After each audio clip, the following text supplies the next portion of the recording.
What's up and what's going on, everyone? Appreciate everybody being back again with us this Thursday evening. It has been a long Thursday. It's been a long week for me. I'm tired. But we definitely want to jump in here on some of the topics that have been going on this week. Chill, Marcus, Corey. It's Corey's our guest tonight. Marcus, how have you been since last time we saw you? Been doing all right, man. Getting by. Started the summer. My son's on summer break, so I'm waking up every morning at 8 a.m. because that's when he wants to get up. No sleeping in yet. Did you guys just start summer? Yeah, we've been on it for 2 weeks now.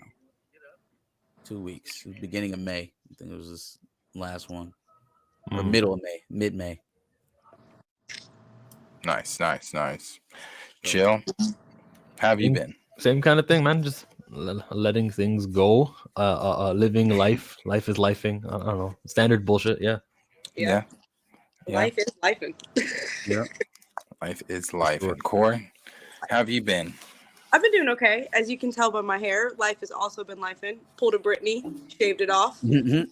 Yeah, it was like completely understand how she got to that moment. Good. Kids on summer break. Found a daycare to take them, so that's great. Oh, that's Pick up a brush. Join the waiver crew. I was really just telling myself, like, do I need to get waves this summer? Let's do it. Okay, bet. You just pinch waves. What are those ones? What are the pinch waves? What's the ones that the 360? She about to build a honeycomb. Yeah, for sure. Go for it. Go for it. Diet. I don't know. Who knows? It's summer. Anything can happen. It is summer, and it definitely feels like summer because it was hot today. It was hot. It was hot.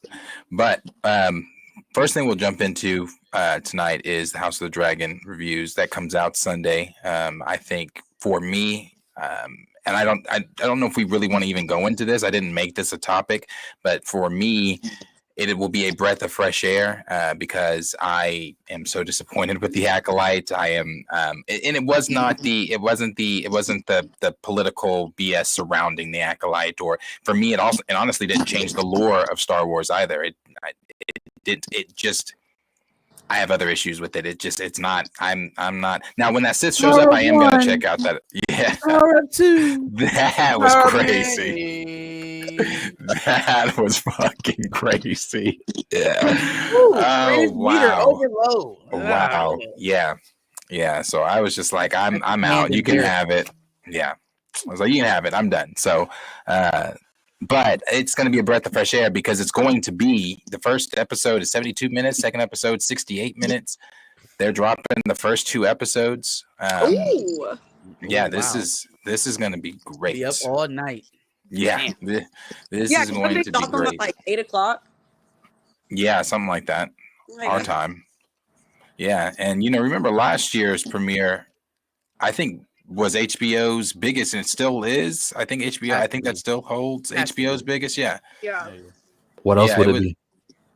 I don't know. What was Last of Us not really big for them? I thought a lot of people really. I think it did a lot. I think it did well. I just don't think it pulled the numbers off like it did for. Yeah. No. Yeah. Well, for sure. So I'm sure it's going to be the exact same thing. You got Matt Damon on these talk shows talking about how his dragon, how Damon's only loyal to his dragon, and how Damon would do this to Jon Snow and do that. Like he's really hyping it up. So I'm really ready for this. I really am. So and the reviews have been nothing but positive.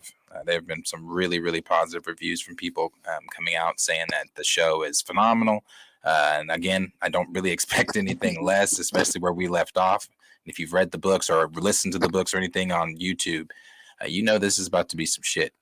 This is about to be some shit. Down. A did you know fact about Matt Smith is that he's friends with the ex of Jonathan Majors, and she's been going out and getting like publicity photos of him and her together. Oh, really? What's her name? The let girl? them be dating. No, let them be dating, so that all of that shit can play out again with another individual, and now it'll just reaffirm what we already knew. Let them be dating. I don't know what the base of their friendship, how it started, where they went and met each other, but she's always out. It sounds like someone who has an issue is cycling back through their patterns. She probably has a friend. Yeah, she has a friend. Like she probably started off with Jonathan, It'll Oh, probably God. be a relationship that'll end in some crazy episode. But will it though? Because Matt is already well established compared to Jonathan, who is just getting his come up, and I feel like Oh, it that's won't what play had the the same upper way. leg. Oh, it's not gonna play the same way at all. Absolutely not. He's a white man. Yeah, I mean, of Oh, course, yeah. that part, He's American yes. royalty. Yeah. It's He's not gonna play the American same way at royalty. all. But I'm saying the way that she is going about it was probably gonna lead her down the same track. They'll probably start dating. She'll have a bottle of wine too much and just start tripping, and then everybody will see, like, oh, okay, He'd I be got it now. He's She's the recording problem. him. He's like, why can't you be like Elizabeth and Victoria? For sure. My point is just I forgot the point.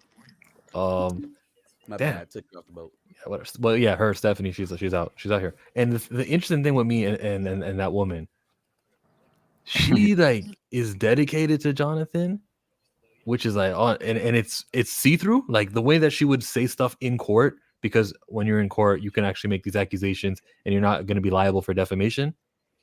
It's very obvious that she's playing a game and manipulating it, and her day is coming. I'm not mad at Matt Smith, by the way. Matt Smith, go support your friend, because if I had a friend, even if everything looked like it looks like with Stephanie, I'm still your friend. I'm going to be your friend. So I'm not really judging him. Is anyone else here looking at it like how dare he? Does he know better? No. Like, he's your friend. Yeah. My thing is, for me, it's like I don't care who he runs with.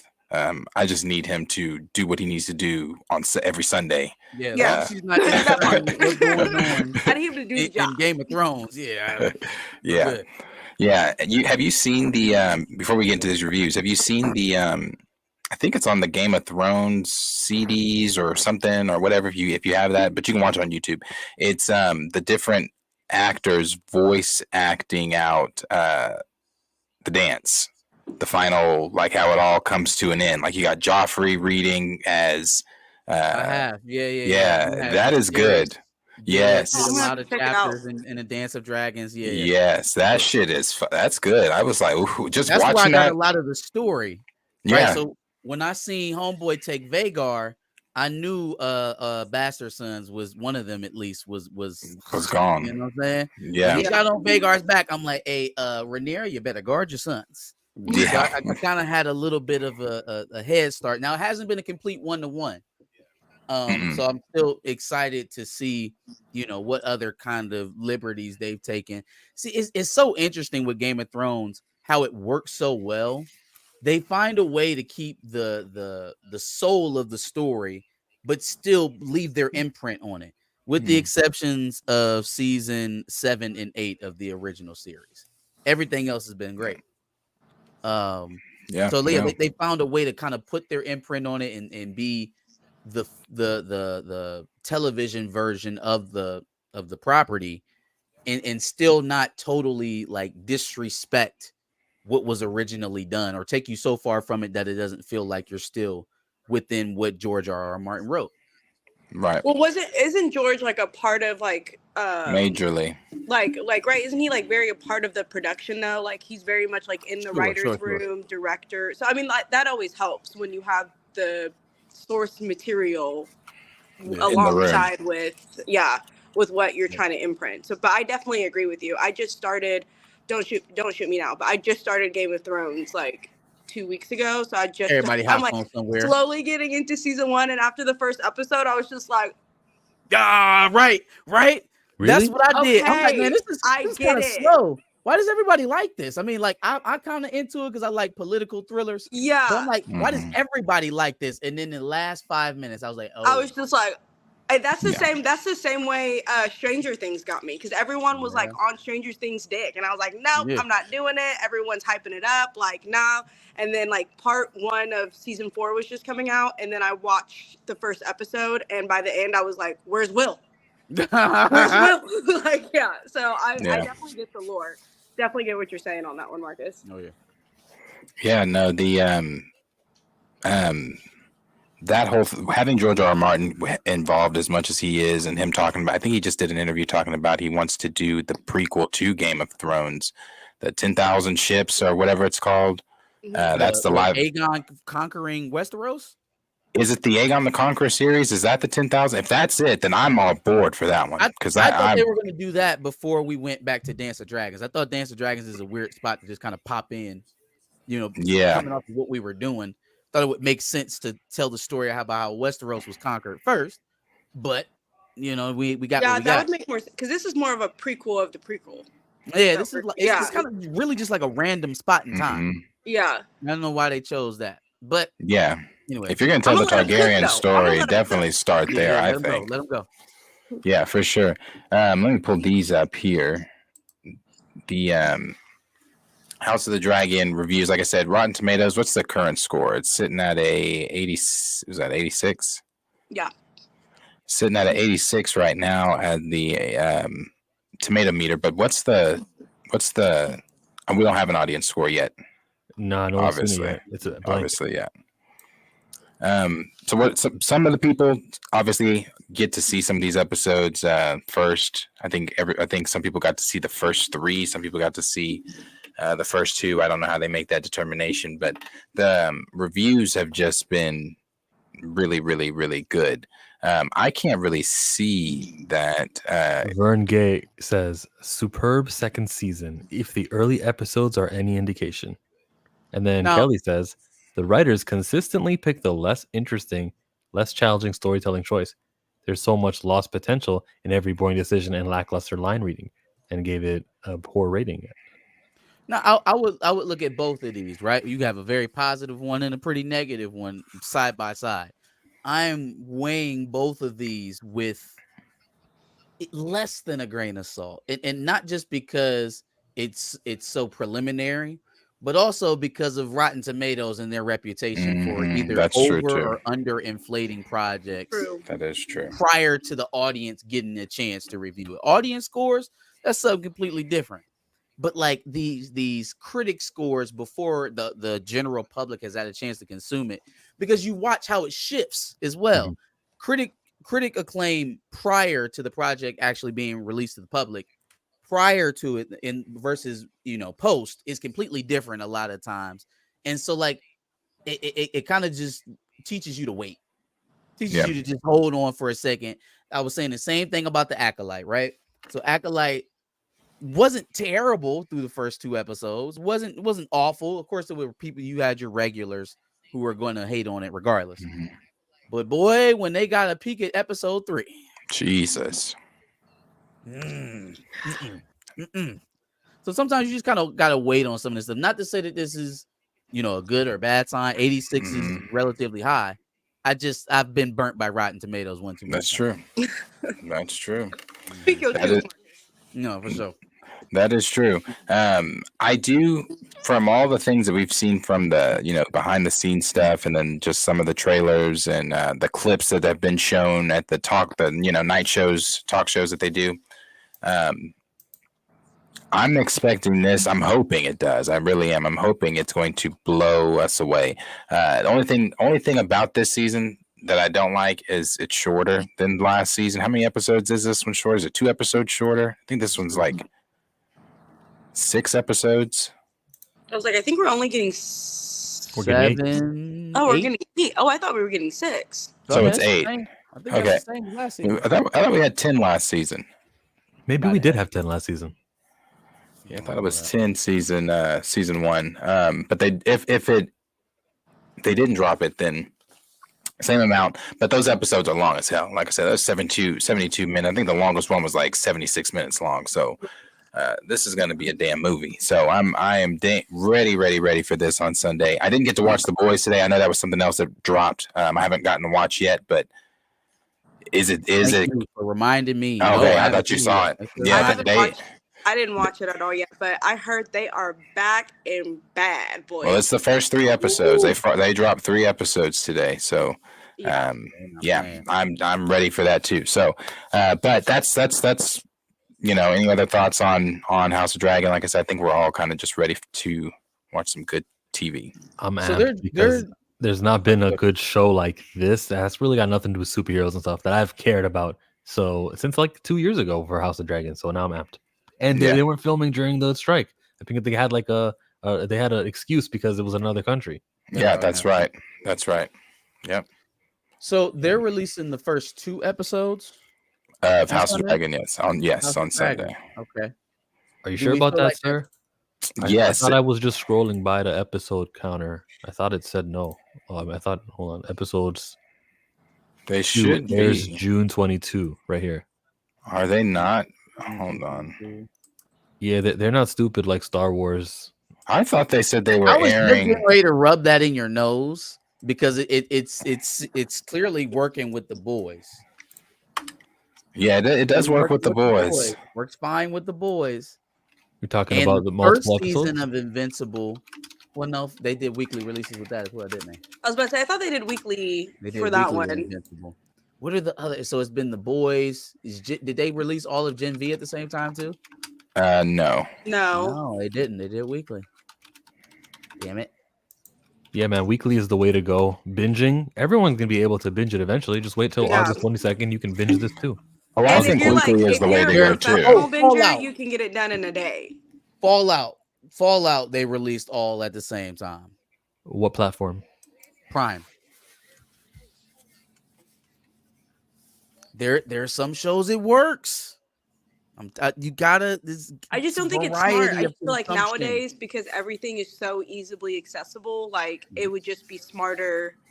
Oh, I guess they are only doing one week by week. Because if you give me all episodes, I'm staying up for the next 10 hours and I'm watching it. I think there's common wisdom in that. I think there's a norm of thinking that says that's the best way to market all television. I do think that there's a market out there of people who want to watch the entire season in a night. Or they can do that in August. And take a month to watch it, right? They want to watch it at their own pace. Yeah, I'm that person. I get it. Because like I said, I will either stay up for 10 hours and watch it, or I will gracefully, whim through it like I would like to. But yeah, the fact that I have to wait every week, it's exciting and it's nostalgic because that's how I grew up. Back in my day, we had to wait every week. Yeah, like it's nostalgic, but at the same time, I'm also like, I got things I got to do, and I'm trying to figure out how we're getting to this next season. So all this hard work, a library like Prime's, if you have a catalog where you do have a lot of shows that are going weekly to kind of keep that regular traffic flowing in. Oh, so there is a need for weekly. Well, I'm saying it's a mix. I ain't saying you have to go either way. I'm saying there's a market for the binge. I'm telling the market for the binge that you will be able to binge it. Just wait to week 7 and then you can do your binge. Why I gotta do that? Why, if I like the binge, then that means I may want to just watch it all. Why are you putting me on your time? How are you being hurt at all? How did I affect your life negatively? But you're gonna get to be able to binge it. It's gonna happen on August 7th. Look at Perp. Perp watches 1,000 shows per season. He would never be able to watch that many shows if they were all weekly releases. Yes, he would. No, he would just wait for the final week to begin each show. Right, but he wouldn't be able to do as many at a time as he does. He would have to wait 7 weeks for the entire show to go through. You just have way more patience. But when every show is a show that you wait for week 8, then you actually don't waste any time. Right, but that's not the case, though. But sometimes, okay, listen, I do understand, because sometimes I'll be that person, and if I really want to binge, I just will avoid the show for 6 weeks. So then when it's all out, I can sit down and watch it. But then that means I have to avoid social media. I have to avoid leaks and spoilers. There's memes I don't know. You're right. You're right, because after every just given to you all on a platter at once. Exactly. Stranger Things. And that is all being given to you at once. There are emotional beats from episode 2 in the middle that are not going to get focused and are not going to get the social media attention because you're all binging it all 10. Sorry. If it's written for a weekly release, that you didn't have that in Fallout. That we're missing the emotional tone or the cutaway scene or anything like that. The black screen at the end of the episode, that didn't happen in Fallout because it was shot with the idea that this is going to be given all at once. Okay. So it flowed constantly. Each episode, forget the cliffhanger aspect of it and how an episode is pieced. There's hours of content which deserves to be talked about, even if it's a minuscule scene, but an actor performance here or a conversation there, they deserve to be talked about. And when you produce, 6 hours of TV and you give it to everyone at once, the people will be talking about the beginning, They'll talk about the ending, maybe the cool action scene also, and that hurts the attention going to all the minuscule things in between. I feel like if you're doing it right, it's not gonna hurt it. Yeah, that's what I don't think that's fair. I think again, conventional wisdom would lead you to think that you missed the details, and when you're consuming it that fast. But again, if you're used to consuming television shows like that, you still pay attention to details. It's not lost on people, the connections back to a lore, or the emotional turns, or character arcs, or anything like that. I don't feel like it suffers all like that. Right. And I think that's personally like that comes to with like how many times are you rewatching this? Because there's shows that haven't been on air in decades that I rewatch religiously. And if I'm like in a different spot in my life or a different place emotionally and I watch it, I'll be like, oh, something else. I didn't catch that the first 700 times that I watched it. That makes sense. Okay. I love this. I do that with The Big Bang. The Big Bang is my comfort show, so I do that a lot with The Big Bang Theory. You said Avatar is your comfort show. You said Clone Wars is your comfort show. I have a lot of comfort shows. The Avatar Last Airbender is one, but I was going to bring that up because the Avatar that was during the time of week to week. I personally like the week to week stuff because you do get the conversation in between, the build up, the theories, all that kind of stuff. I like that. I mean, 97. Why do we have to choose? Why we can't have both? Enjoy. I like them. Listen, I like them both because Stranger Things. I want to binge the fuck out of Stranger Things. I need to know today. And even with 97, there were moments where I was like, damn, I want to know what happens, right now next. But I liked the fact that I was like, because when I got online, there was everybody talking. That was fun. So I do like that stuff, but I like it both ways too. So I can have it the binge it or drop it all at once. Yeah, same. Shout out to Jared. Jared, sorry, Jared saying best comment so far. That's more engagement. Boo, Jared, tomatoes. Boo. Mofly asked if we saw the Arcane season 2 trailer. I did see that on Twitter. Season 1. I thought that was a surprisingly good show. It was one of those things I was avoiding to watch. It kept coming up on my queue. I was like, it's too colorful. I don't think I'm gonna watch it. And then I gave it one episode. I was like, I need to do that still. I still have not done that with Arcane. I did see the trailer. They had Imagine Dragon doing their theme song. Side note, theme songs are a lost art in television shows. My wife all the time. Art. I get so tired of watching this boring ass minute and a half long picture montage with some classical music over it. God damn it! If you don't give me something catchy. I know I was literally doing the dishes 2 hours before this, and the Phineas and Ferb theme song popped up in my head, and I was banger. It literally makes you watch the television show you might not even want to watch. Man, I low-key want to go rewatch it now. There's an unemployment line long full of jingle writers who need this work. Okay, yes. And I get tired of watching these boring ass intros. It's skip automatically.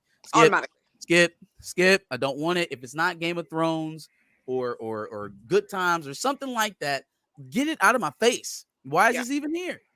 Yeah, bruh. Like one of another comfort show, of mine is Smart Guy.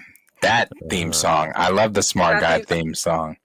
Both of them built on theme songs. Like 90s sitcom television was built on theme songs. If you didn't have one, it just wasn't working. Mine is the Wayne's World. We're happy and we're singing. Wayne's Brothers. Yeah. I sing that high five. Yeah, I sing it all the time. Like, if you didn't have one, it wasn't going. It wasn't going. That is true. They don't do theme songs like that anymore. Fox Show, Steve Harvey, even Bernie Mac. Who you with? Yeah. Yeah. Yep. Moesha had hers. Yep. Yeah, they all had some living single. Yeah, yes, all of them. Yeah. Hey, The Big Bang Theory had one too. Don't sleep on The Big Bang. That is my shit. The Big Bang Theory is hilarious. Big Bang Theory is a funny one. Jim Parsons. Now you take him out, no, but Sheldon, that motherfucker, bro, so fucking funny. I think you find him funny because you are low-key Sheldon. Like you are I am the Penny to your Sheldon, very much so. Oh, what's our next one on the doc? Oh yeah, the Boondocks one too. The Boondocks is a great one, but the Boondocks is just great. Yep. I could do an entire stream on the Boondocks. That is one of my favorite shows, bro. The Boondocks is so funny. Let me bring that back. Boondocks could get their hands on Tyler Perry today. Man, just on topics today, that would be, bro, so funny. So funny. Regina, me and Q had this one we were theorizing about Lil Nas X that they would do. Bro, you put Lil Nas X with Riley. Man, they would get a lot of people. Juicy Smouye. Oh yeah. They'd have to do a Trump episode. They couldn't. They'd have to do a Trump episode. Yeah. Trump would be reoccurring. An R. Kelly, they would have to do an R. Kelly episode. They would have to do a episode. They would have to do so many episodes. Jonathan Majors episodes. Club Shay Shay. Club Shay Shay. Oh yeah, Club Shay Shay would be on there. He would be. Yeah. Oh, John Morant. Likely. John Morant. Yeah, likely. Inspiring Riley in some way to want to carry a gun or something. Well, Riley would be the one holding the Adult Swim or Cartoon Network, whoever was in charge of the studio and didn't get Aaron Magruder back in that room. I don't even understand what we thought. Yeah, Boondocks, bro. That's the shit. Okay, what was our next one on here? Let's do Bad Boys. We'll do Bad Boys. So let me pull up my deal here that I had for Bad Boys. No secret, everybody has seen that Bad Boys is doing great right now in the box office. And really, I'm not, as a Will Smith fan, I'm not shocked by that because when people were originally saying, "Oh, this is going to hurt Will Smith's career," and I'm talking about the slap, and he's not going to recover from this. I was never one of those people that said, "Oh, this is going to do those things. This is going to hurt Will Smith's career," or I now do dislike Will Smith or anything like that. No, bro. Will Smith, for me, because another one of my favorite shows, Fresh Prince of Bel-Air, grew up on that. That was something that I grew up on, and that was my personal really introduction to. I think I said this on Twitter. I was one of those really impressionable kids when it came to media and movies and things like that. I would try to reenact shit. And Will speaking to girls on shows, I would go and say literal lines from Fresh Prince to girls at school. As you should. As you should. I think trying to be Will. So no, I Will Smith for me is one of my top 3 favorite actors of all time. I think that he is phenomenal. I think the emotion that he brings, just to know, even when he started Fresh Prince, that was his first time. That was his first time acting. That wasn't, he hadn't had any acting training or anything before that. He just jumped into the Hollywood thing because the rap shit, really wasn't going the way that Will wanted to go, and acting was that deal for him. And then you think about just that episode of him and the dad, bro. Breaks my heart to this day. Will Smith is a phenomenal actor. Yeah, phenomenal actor. So none of that stuff ever made me think that. Yeah, he's given us way too much for me to sit here and cancel him off of a slap. And I personally am just not a Chris Rock fan anyway. So I'm not either.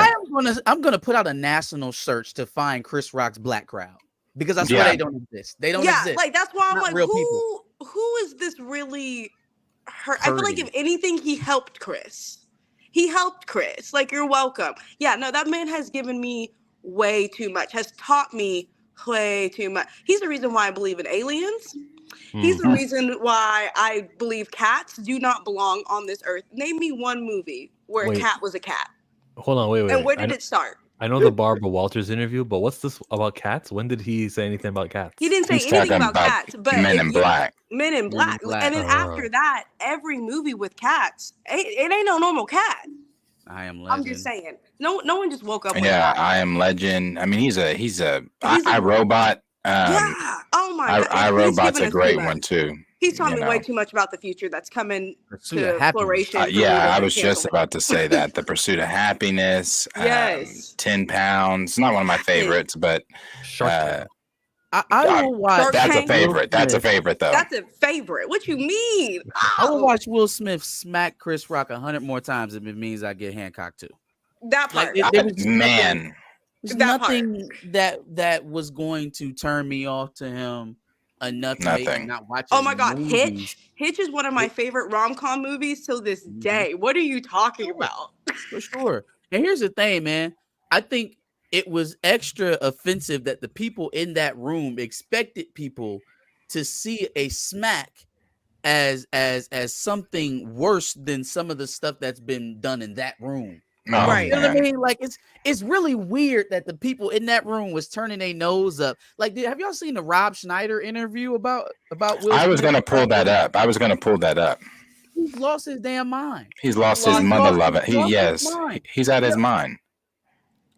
He was out of his mind. I was gonna play it. Yeah, him. But you got him, and then you got what Stephen A. was saying earlier this week. I think Will still needs to talk to the black community and explain why he smacked Chris Rock. And we're gonna tell him to slap that nigga again. Ain't no discussion over here. Let me come and give you one and show you why I smacked Chris Rock, I guess. Right. Since you so interested. Yeah, and then my thing that one of my biggest things with Stephen A's whole spill was he's like, I don't know if I'll ever get over it. Nigga, what do you mean you don't know if you'll ever get over it? I'm like, the one that got slapped. I'm like, how does this affect you? How are you even thinking about this? But it's like, it's just crazy. Why are you capping like you was at the Oscars? Right, first and foremost, because you know you didn't get no invite. You know you didn't get no invite. Why are you capping so hard like you was there? Secondly, I hate when people try to attach themselves to other people's drama. Like, no, that part. You are not affiliated enough. You not Chris Rock's brother. Like, if Tony Rock said that, cool, that's valid. You put hands on my brother. Right. Who are you, Stephen A., in this situation to be so hurt about what happened? Like, it kind of gave me Zoe Kravitz walking out of the Oscars saying, oh my God, is that what we do? We smack people? I had to go back in the recesses of my mind to remember her filling up a young Jaden Smith, like when he was like 10 years underage or something like that. He was like 12, 14, something like that. So it's the brain melt for these people. Wasn't she in Hancock? Zoe Kravitz? Yeah. Who's the girl in that role when he was like, you got to move out the way when I say so, and like he shot into the roof? That was her, wasn't it? That was that Zoe Kravitz? No, was it? Okay, maybe it's not. I would look up the scene later. I ain't gonna dig into it now. But still, it's just like pedos, wife beaters, degenerates, addicts. There's a lot of things to talk about. It's the worst thing you've ever seen in here. It's crazy. Yeah. You remember when Ricky Gervais made everybody uncomfortable with his. Not me. I'm talking about everybody in the room. Yeah. His was. No, it's your friends, not mine. I don't. Yeah. Exactly. But yeah, play what Rob said. This is crazy. Will Smith is a twat. Oh, I liked him. Will Smith has been hiding the fact of who he really is, and it was exposed that night. He's really an asshole. But I wasn't allowed to say anything at that time because we were part of the committee. Right. I was supposed to punish him. And how do you punish him? Well, wait. Back up a second. Hang on. I want to know Will Smith is like, for me, when I met him, right, I always say. Like the nicest, most wonderful. He's a liar. Complete, utter fraud. Will is a douchebag, and that's something that you can't. The thing is, that's how politically correct the Academy is. Right. That they were so cowardly. Because if I would have done that, they would have been hauled out. You wouldn't have been there first. You wouldn't have been there, Rob. We haven't seen you for 10 years. What it is, and I haven't seen you since Grown Ups 2. Your skin or your religion doesn't matter. Sure. If you commit a crime in front of other people, you get hauled out of there. Yeah, but didn't you also sort of think, he's standing up for his missus? You didn't. It doesn't matter. You can't hit another dude. Doesn't matter. Will Smith is a twat. Okay. You know what? But I said this when this whole thing happened because we had our panel. I had some of my other co-hosts that I'm still friends with on here, and we still disagreed on this to this day. I said this: if I'm Jada if I'm in that position and I get embarrassed in front of all these people and you don't do something, the conversation in the car, yeah, it's not gonna be good. It's way worse than what the Oscars would have done to you. Because it's like, where were you at? You know, so no, it's like, can we take a second though and just like, I feel like at the end of the day, this was not on Will, and this is very much on Jada, because I feel like Jada would just be making the Witch of the West. I feel like that girl would be making this boy look dumb, and then my whole thing is like, things were said beforehand and afterwards before we just escalated to getting on stage and slapping him. Sure, yeah. This has been a running thing with Chris Rock. Yeah, it has been, exactly. Yeah, so let's not just sit here and play like he just had this random moment of just getting up in there at the Oscars where he's going to be presented an award, by the way, because he literally got an Oscar literally two categories later, and a standing ovation. Let's just put that got on live and sang about it. Thank you. Right. So like, that is crazy. I just want to say this about Rob too. He's saying, Will's this, Will is that. If I being on the committee, I couldn't say anything. On the committee. Stop. You're not on exactly. Stop. Unless Adam is co-signing for you, Rob's not in the picture. Rob is not even a C-list celebrity, and he's even been on record. The whole argument that he had with the fallout he had with Adam Sandler. When he had that fallout, the movies that he was doing were Tubi type of fucking movies.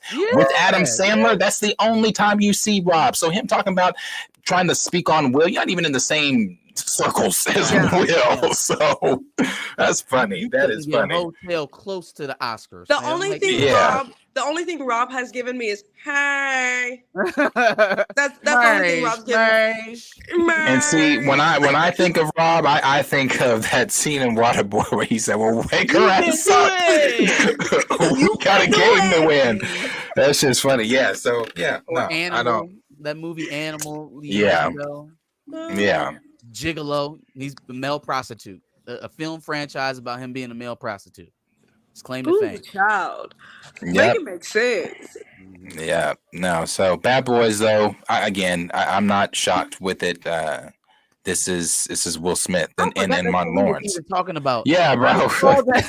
I saw that film last weekend, y'all. It was fantastic. It was fantastic. It was much funnier than I expected it to be.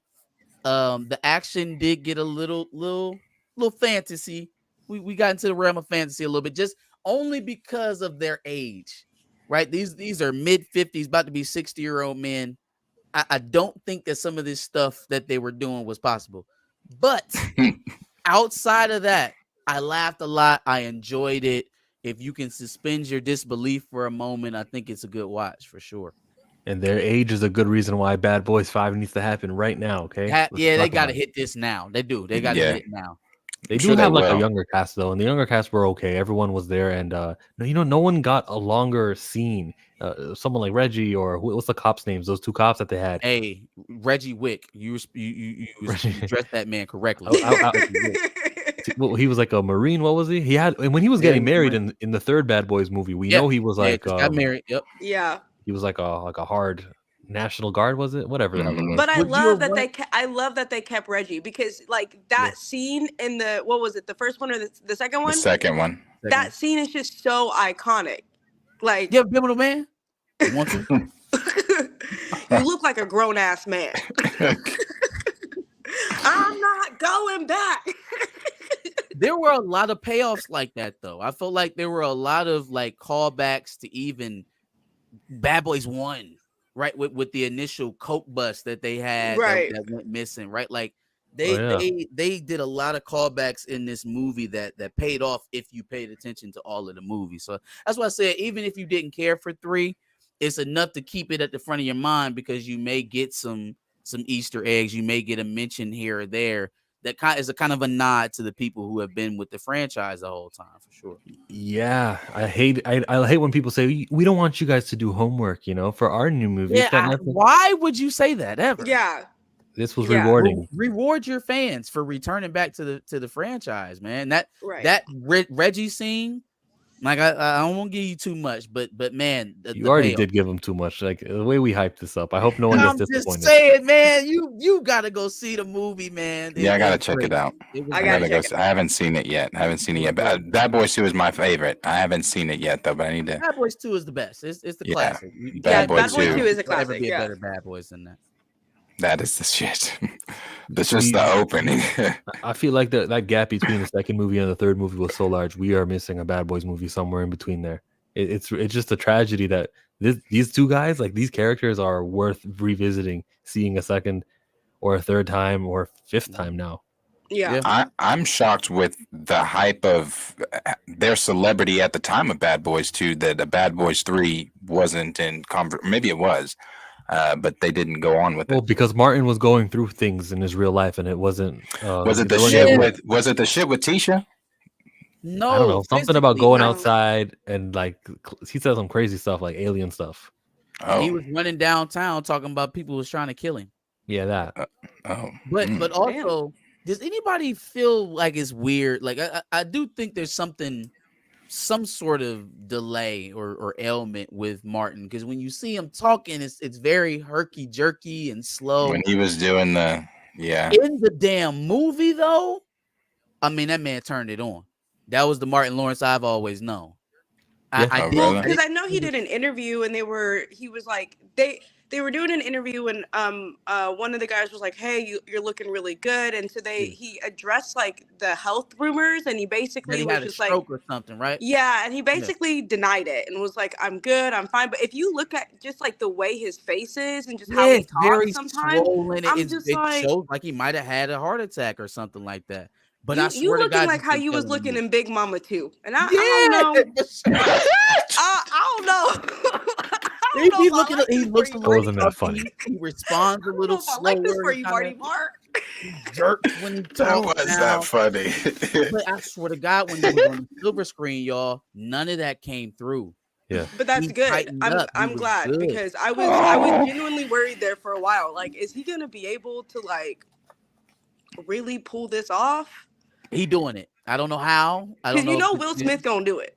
Yeah, Will Smith gonna bring it until Will Smith's body says no. He's gonna bring it.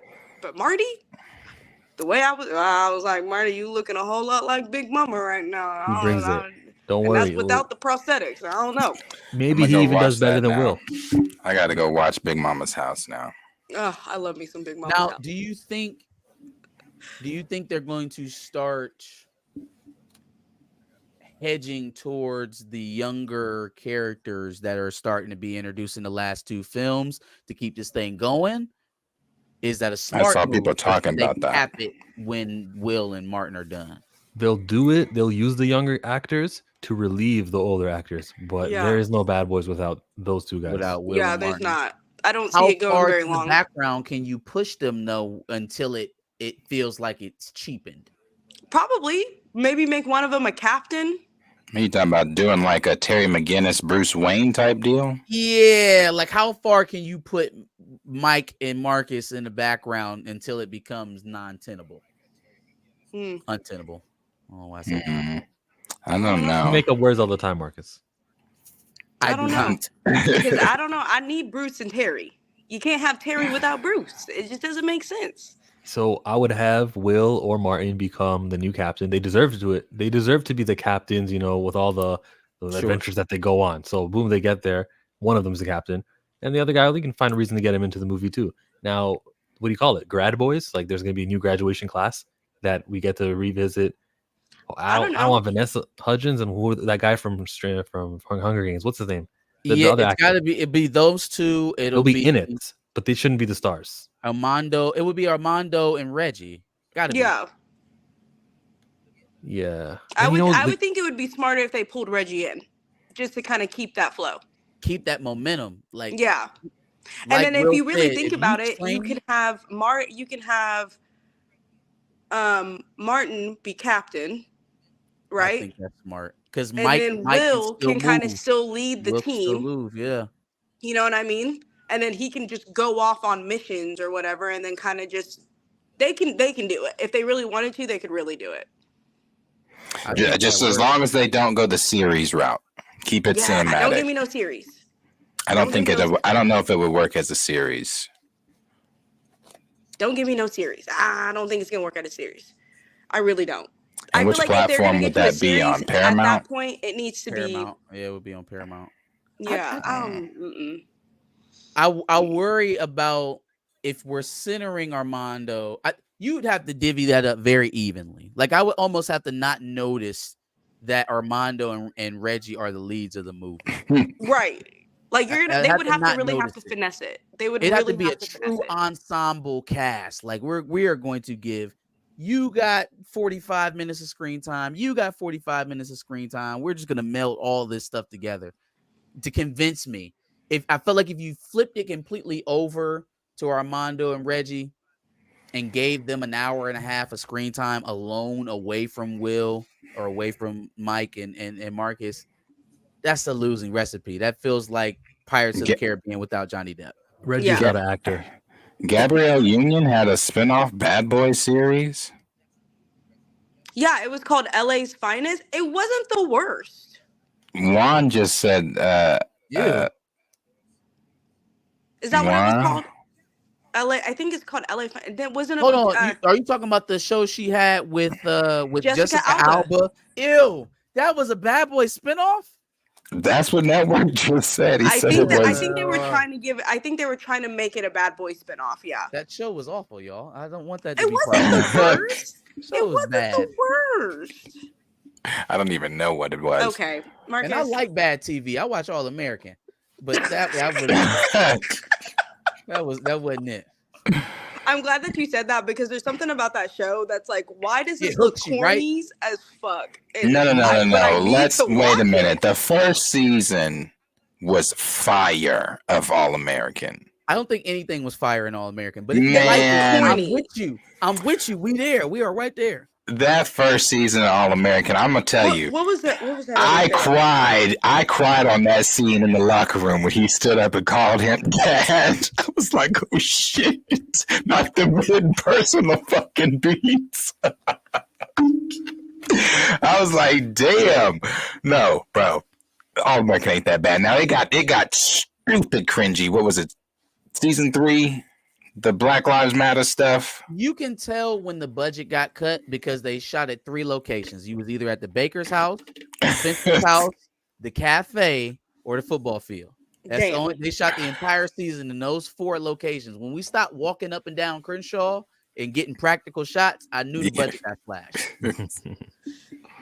Yeah, All American, not even on the same thing, but just thinking of good shows. Something I'm rewatching right now, Ozark. Ozark is, bro. When you rewatch Ozark, that show is amazing, top tier. Oh, was it great, Darius? Ozark was it great? Did the popularity of Ozark perpetuate season over season, week over week? Did people talk about it a lot? Was it very popular? Was that a good show? Like I don't like where this is going. It was. was it a good show?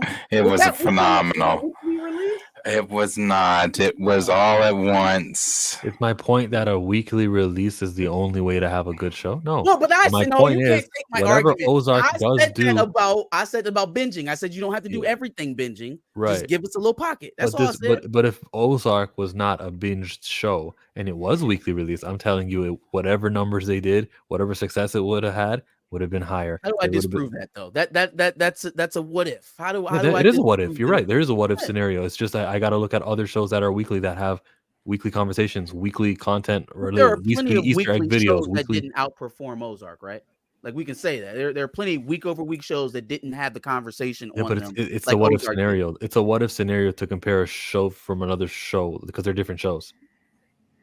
No. We can look at a show that was I'm with at you. the What same if time as Ozark that was doing week over week releases and say Ozark was more popular? We can except do that. It's not Ozark, so the example doesn't really help.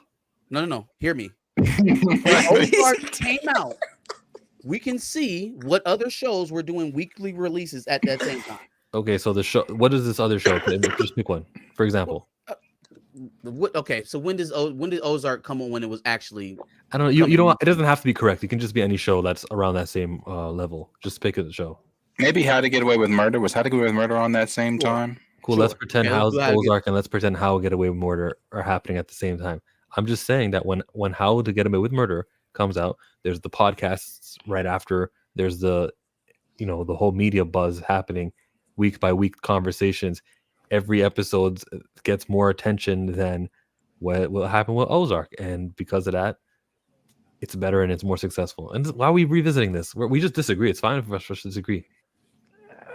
So just for the record, so I can have it in my head.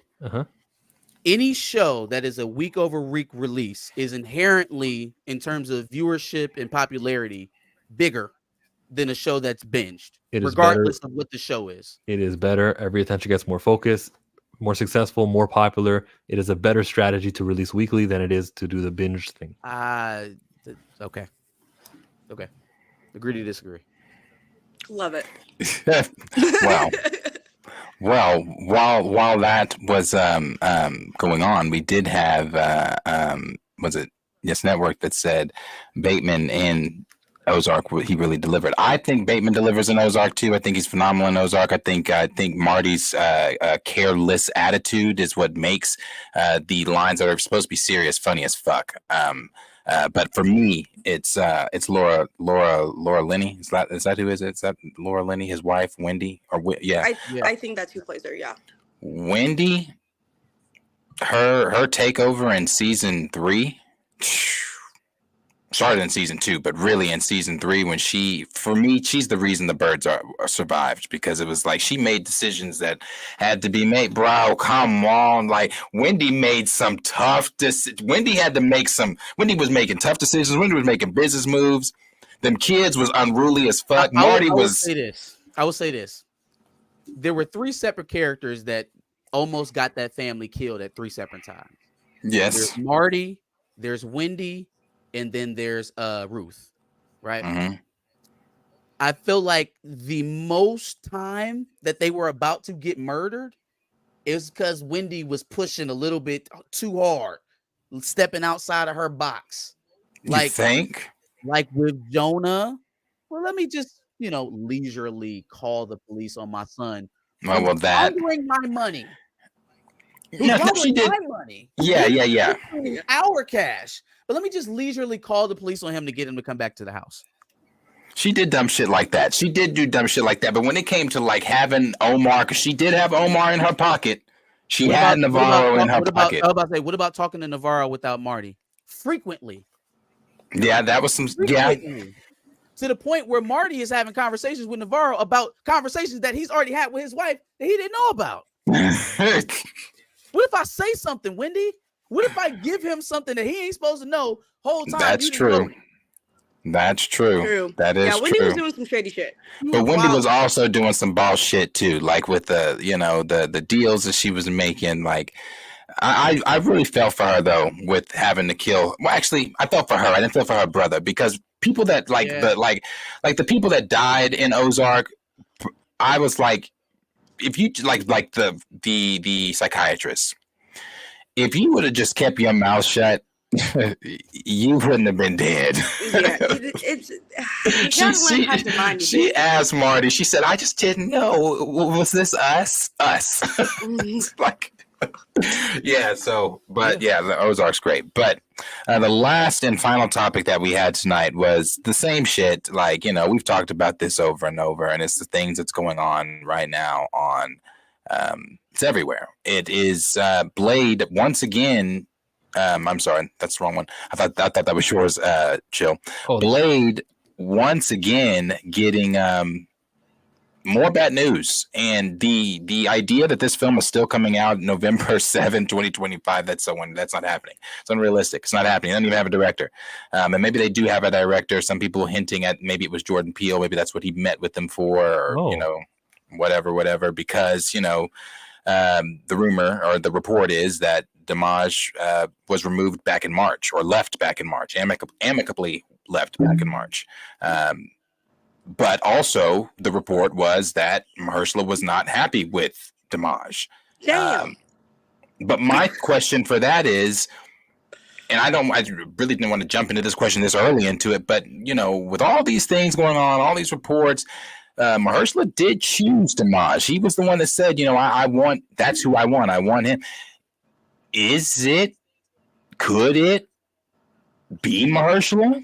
I think he's the problem at this point. I'm sorry to just jump in like that, like a girl, but damn, like, come on.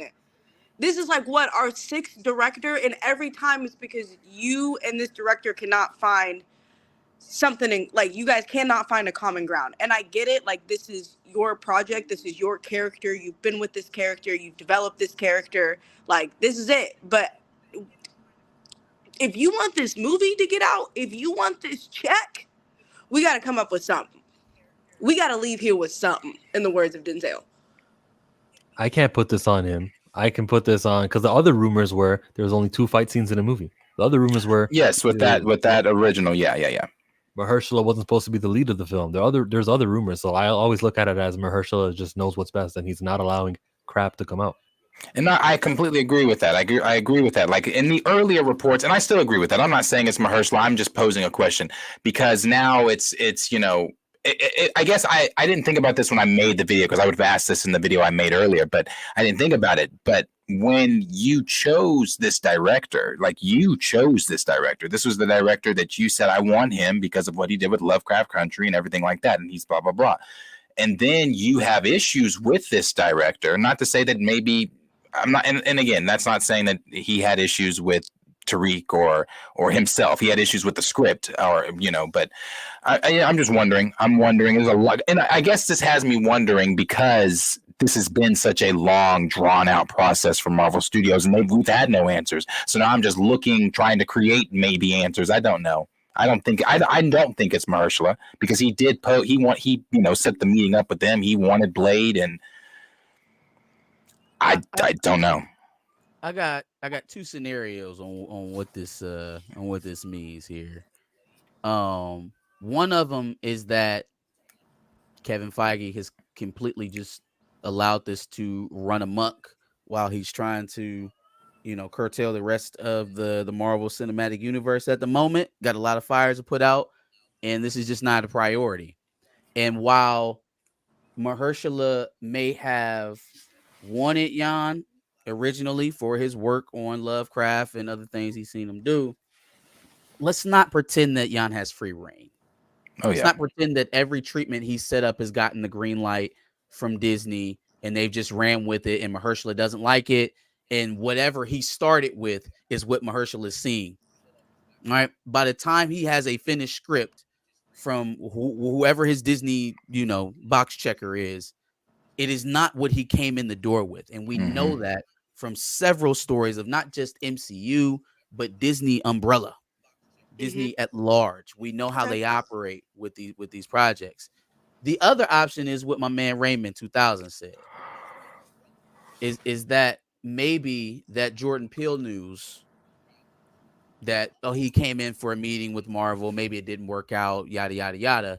And then a week later, we see my boy Jan Dimash. Oh, in between there, though, was the news that Blade is getting delayed. So first, Jordan Peele gets a meeting with Marvel over some projects. Don't know what it is. Maybe it didn't work out according to reports. But I don't know if I believe that. Yeah, whoever, right? In the middle of that, Blade's getting delayed to 2026. Why? We just got a new director. Oh, the new director's out. It could be that maybe it wasn't a personal thing. Maybe it wasn't even really a script thing. Maybe they found a level up. Maybe Kevin woke up and said, holy shit, I'm going to let a flagship character become nothing like he was before 1999 and Wesley Snipes played him. And I should probably fix that before we lose another alpha male character. Maybe. Maybe. I think his skin's too dark for that thought. For that, you're right. You are right. Here's that black thing. Here's that black thing. Yeah, this is I'll tell you, when that notification came to my phone yesterday, my jaw literally did drop.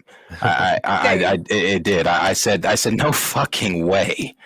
I said this is insane. And outside of what Ali said publicly in December about, all I can tell you is we're working on it. He was hopeful that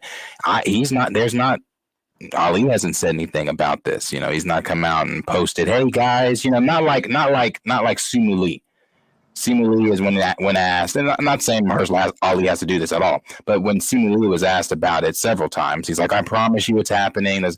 And I don't know that does he even have social media or anything like that. Brother probably doesn't, but people aren't tweeting him or asking him, "Are you still doing this?" Or but he hasn't come out and said anything about it. Nothing about hey, this is what's going on.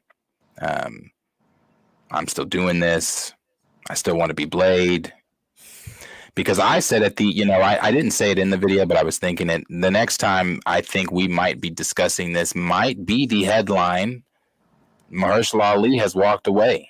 And if that is the headline, then what? Blade doesn't happen. Right. I don't see where they pivot from this.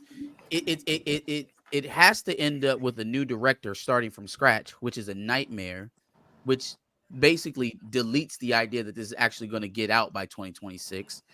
But then if they do get it out by 2026, it's a hodgepodge story from what was left over from Jan's treatment and whatever they came up with from the new person.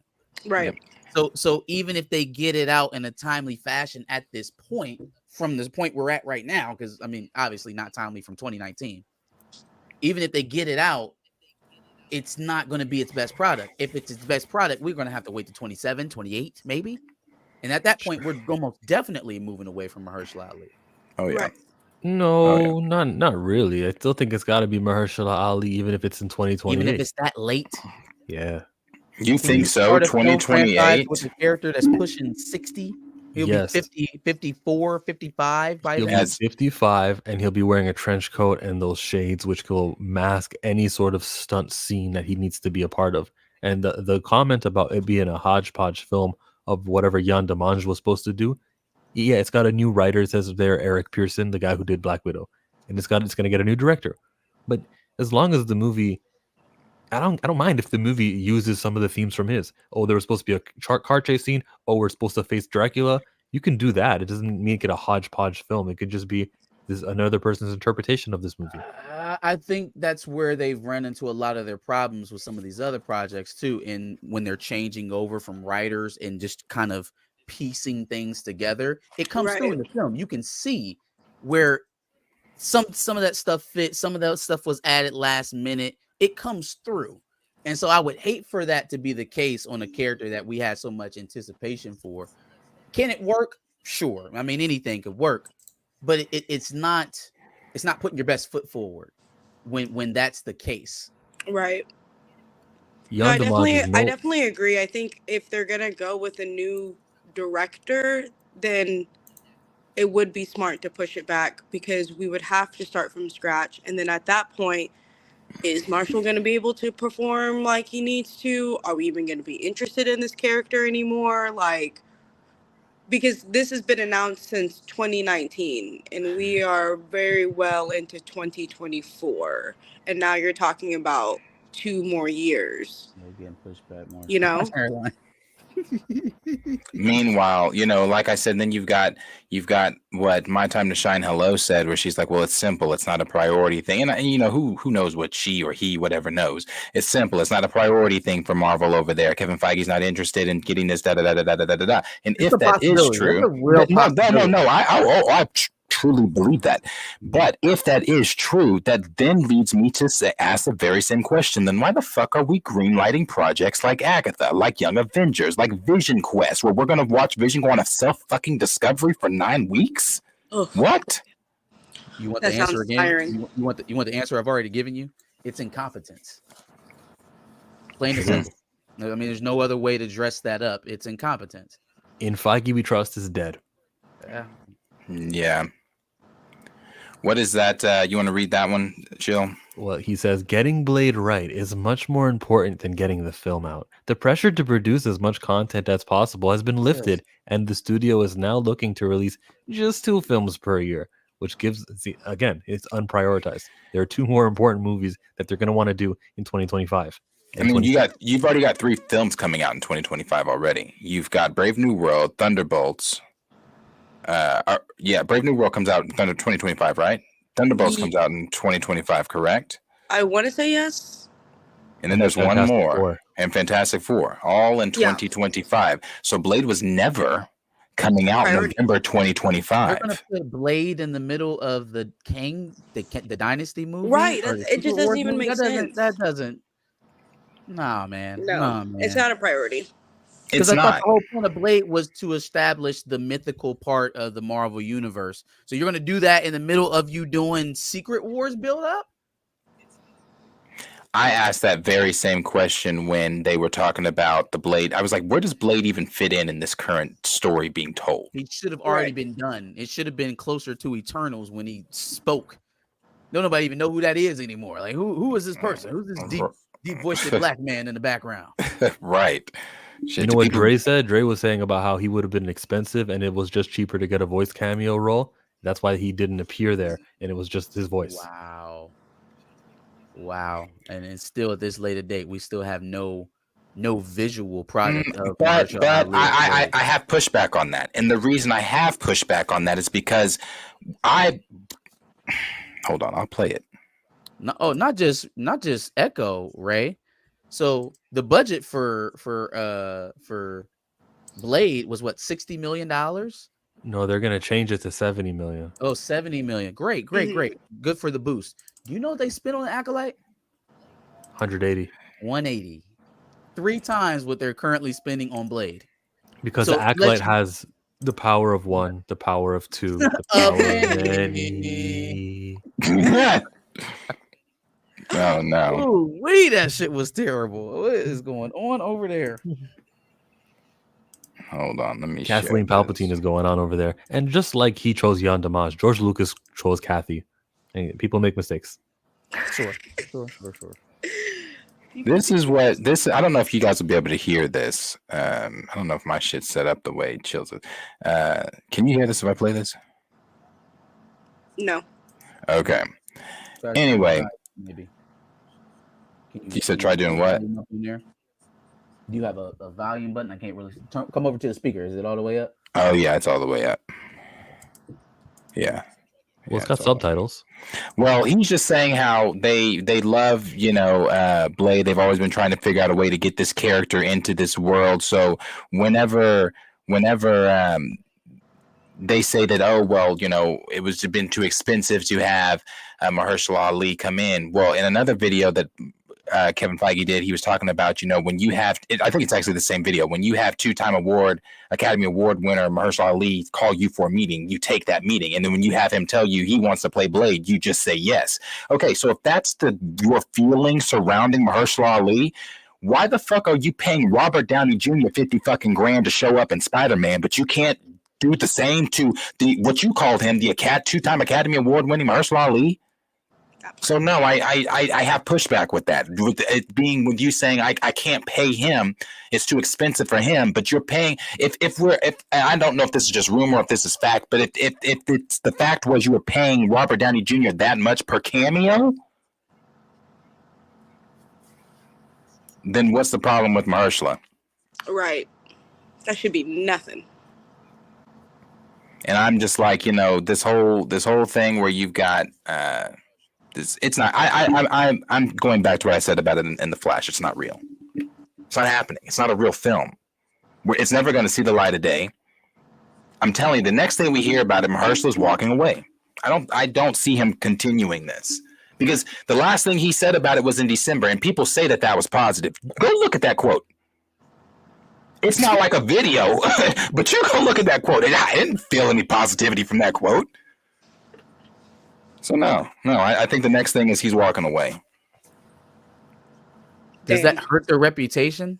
I think this is the most. I think it does hurt Marvel because in all of the years of Marvel's doing, and yeah, Phase 4 was messy. There were films that were messy, but they have never announced a project, announced the actor, had them come out here, had all these delays and pushbacks. So, well, never mind, we're doing this. Well, then never mind, we're doing that. Well, no, his daughter's going to be in it. Well, no, this is going to be the villain. Well, no, you stripped it down to now he's film energy. Yes. Film energy.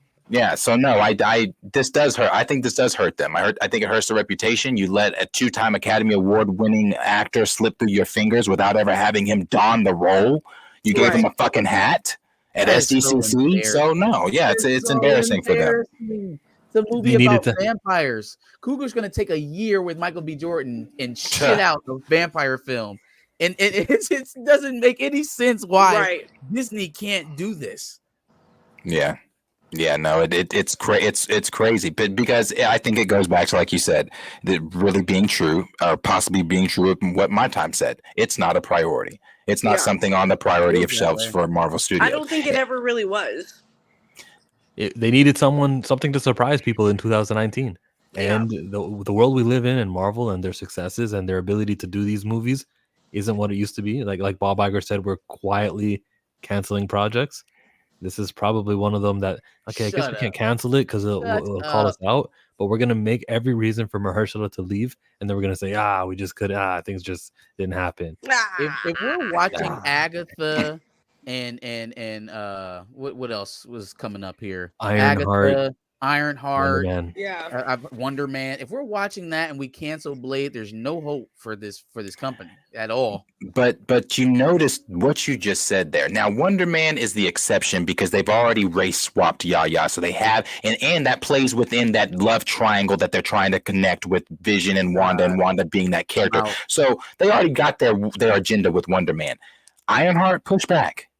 Yeah, not that I'm interested in Ironheart. I don't give a fuck, but it's a black character. Push back. Monica show. Not that I would have been interested in what the MCU would have done with the Monica show anyway, because I don't feel like they would have done her justice. No, with the character who was introduced. Let me tell. Okay, you're right. Part of a film franchise. She was introduced as part of a film franchise. Yes, the adult version of her showed up in WandaVision, right? That's when she gained her powers. But why are we hustling backwards? You just showed her in another film. Right. What is this? Yeah. Canceled. I very much agree with that. Not It's happening. Blade. We're here. Not happening. Right. Armor Wars. Who does that have? Well, I heard shit about that.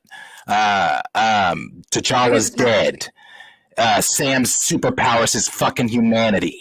Let me think of what else is going on in the MCU. Eyes of black Wakanda is characters happening, and Eyes of Wakanda is going to be about every Black Panther but T'Challa. But T'Challa is War Dogs.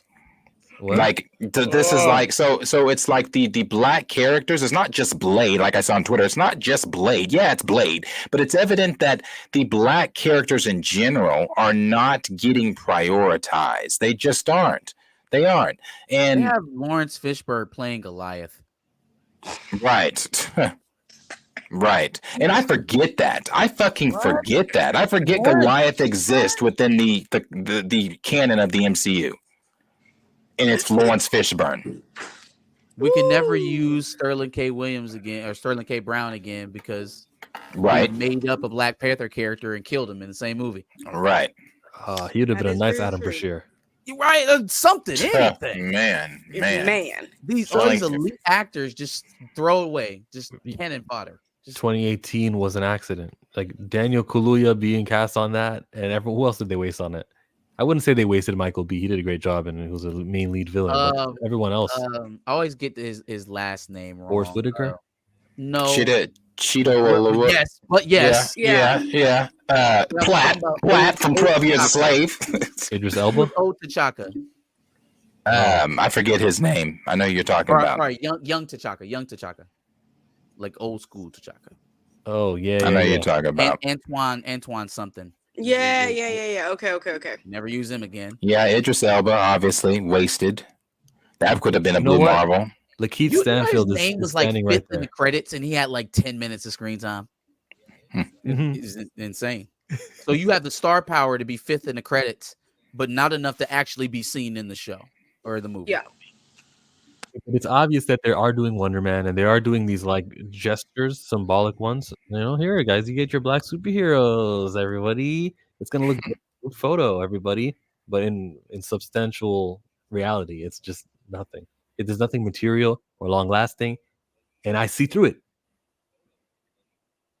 Yeah. Agree.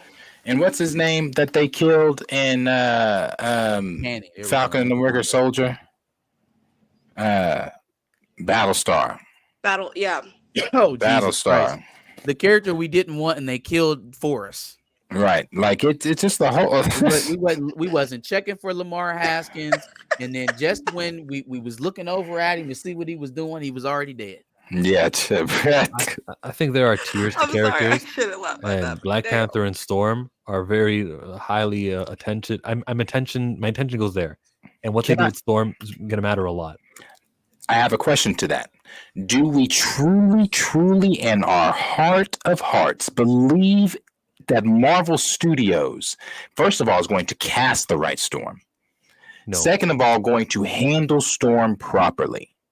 You know what's pathetic too? Amanda Stenberg told them why I can't be Shuri. She said, my skin is too light. It wouldn't work for a Wakandan. There's supposed to be no interference or mixing from other of these races. No one can be this light. I'll pass on the role. So they have the knowledge. Haley Finn, the casting director, heard her say that. Watch them get a Storm from, I don't know, somewhere where their skin is lighter than what it should be. If they bring in a light-skinned Storm, I'm gonna fight somebody. Yeah, well, this is honestly like the tweet I saw today. I agree with it. It feels like this shit is honestly intentional at this point with some of it, because it's like, what are we doing at this point? With Storm, I think we're worrying about the wrong thing. It's the visual casting will match. They'll fix that. I think what you need to be worried about is what type of vehicle are they trying to turn Storm into? That too. There's a hole in Wakanda. Queen Ramonda's gone. They don't want to go the Shuri route. The child is apparently shot, and the child is dead. I saw that. I think the calculus of Marvel is a lot flatter than we would give them credit for. I think they see strong Black woman. We want female crowd. We need to shore up Wakanda. Aurora Monroe's kind of African. Let's just make it happen. I've seen that. Let's just make it happen. Yeah. And so now Storm ends up leading Wakanda in this, once again, hodgepodged MCU. I think they underestimate how much T'Challa sold to the second Black Panther movie. His death, his funeral was advertised. That people went for that. Well, once we know he's dead, we know what happened to him. You think people are going to pay money now to see something that they can just wait 90 days? We know that they've been underestimating the impact of T'Challa in this franchise since the get-go. We know that. So it's not above me, or it doesn't shock me to think that they may do it again and try to replace him with another erroneous Black character. Yeah. And just test their luck. Well, then hurry up and let's get the results of this test. Like, let's get Black Panther 3 out there by 26, 27 maybe. And all right, we have the market research. It's come back that this character is the lead of the franchise. And when you're not using him, even if it's to advertise his death, when you're not using him, nobody's coming. Like Captain Marvel 2 was a surprising fail. I did not think it would only make 206 because Ant-Man Quantumania made like 450 million. So you think that's the bottom. A lot of that was reputation. I don't think all of that was on the Marvels. I think that was part of a long string of fails for Marvel. Man, nobody had confidence in it. They didn't. No one has confidence in BP3 without T'Challa. No, hell, that's true. No. That's true. Right. But see, to that point with the Marvels, I was saying way before, even the political stuff with them, I was like, it's like you said, it was a long string of things. People, the weird disdain that people have for Brie Larson as Captain Marvel, that played a huge role in. I was just about to say, I think that played a huge role. And then we were just coming off of, what were we just coming off of before we even got Marvels 2? She-Hulk, Guardians. Miss Marvel. Guardians. Invasion. But there were TV shows after Guardians, though. Yeah, there was things that we had that led up, and I think a lot of it had to do with Brie Larson's reputation, and I think the fact that everything outside of Guardians 3, because everyone knew Guardians 3 was going to show up and show out. It was the last one, and it's James Gunn's farewell. So I feel like trying to compare anything to that is just kind of stupid. So if you take that out, like everything else that was leading up to the Marvels 2 just wasn't enough to get people excited about that movie. And then on top of that, you had that long-going reputation of Brie Larson. And so I think it was just a bad combination. Because I'm with you, Joe. I was kind of shocked that I didn't we talked about it. We knew it wasn't going to surpass. But I think in a way, a little piece of me was kind of shocked because it was actually a decent movie. I'm kind of mad that Brie was still going through the same shit that she was going through the first movie. Like, I thought we'd been over this, but for the most part, like Kamala and Monica. Don't worry, they forgot her name too. They did their thing. Yeah, like Corey, hear what I said? Corey, I said, don't worry, they forgot to say her name too, because they just called her Monica the whole movie, never actually give her a photon. Yeah, no, I specifically made a comic book writer stay away from a name so that we could brand her a name that we don't call her through the entire movie. Right. I was like, because she's not called Photon in the comics, right? Okay, she changed it back to Photon. She was called like Spectrum during 2018, 1920, and then a brand new comic came out and they said Monica Rambeau, Photon. Oh, that's stupid as fuck. And then they didn't even use it. I struggle with the Marvels. I don't think that it's a good film. The switching scenes when they're switching and fighting, the terrible fucking villain Dar goddamn Ben. I think that those scenes are pretty cool, but that villain, that movie, no. But when it comes to like Monica in that film too, like the reason, like you were saying there, Chill, I don't know who said it. I think it was Chill or Marcus that said it. You've got Carol Danvers and Brie Larson, who people already don't really give a fuck about. Then you've got two side characters from two TV series that people barely even fucking watched. And I'm saying Monica's a side character in this because that is what they made her. They made her a side character. She is a side character. She is not she's the side character that they again put let's drop her in another universe. I don't know where that's going. I don't know if she's going to be like I don't know. I thought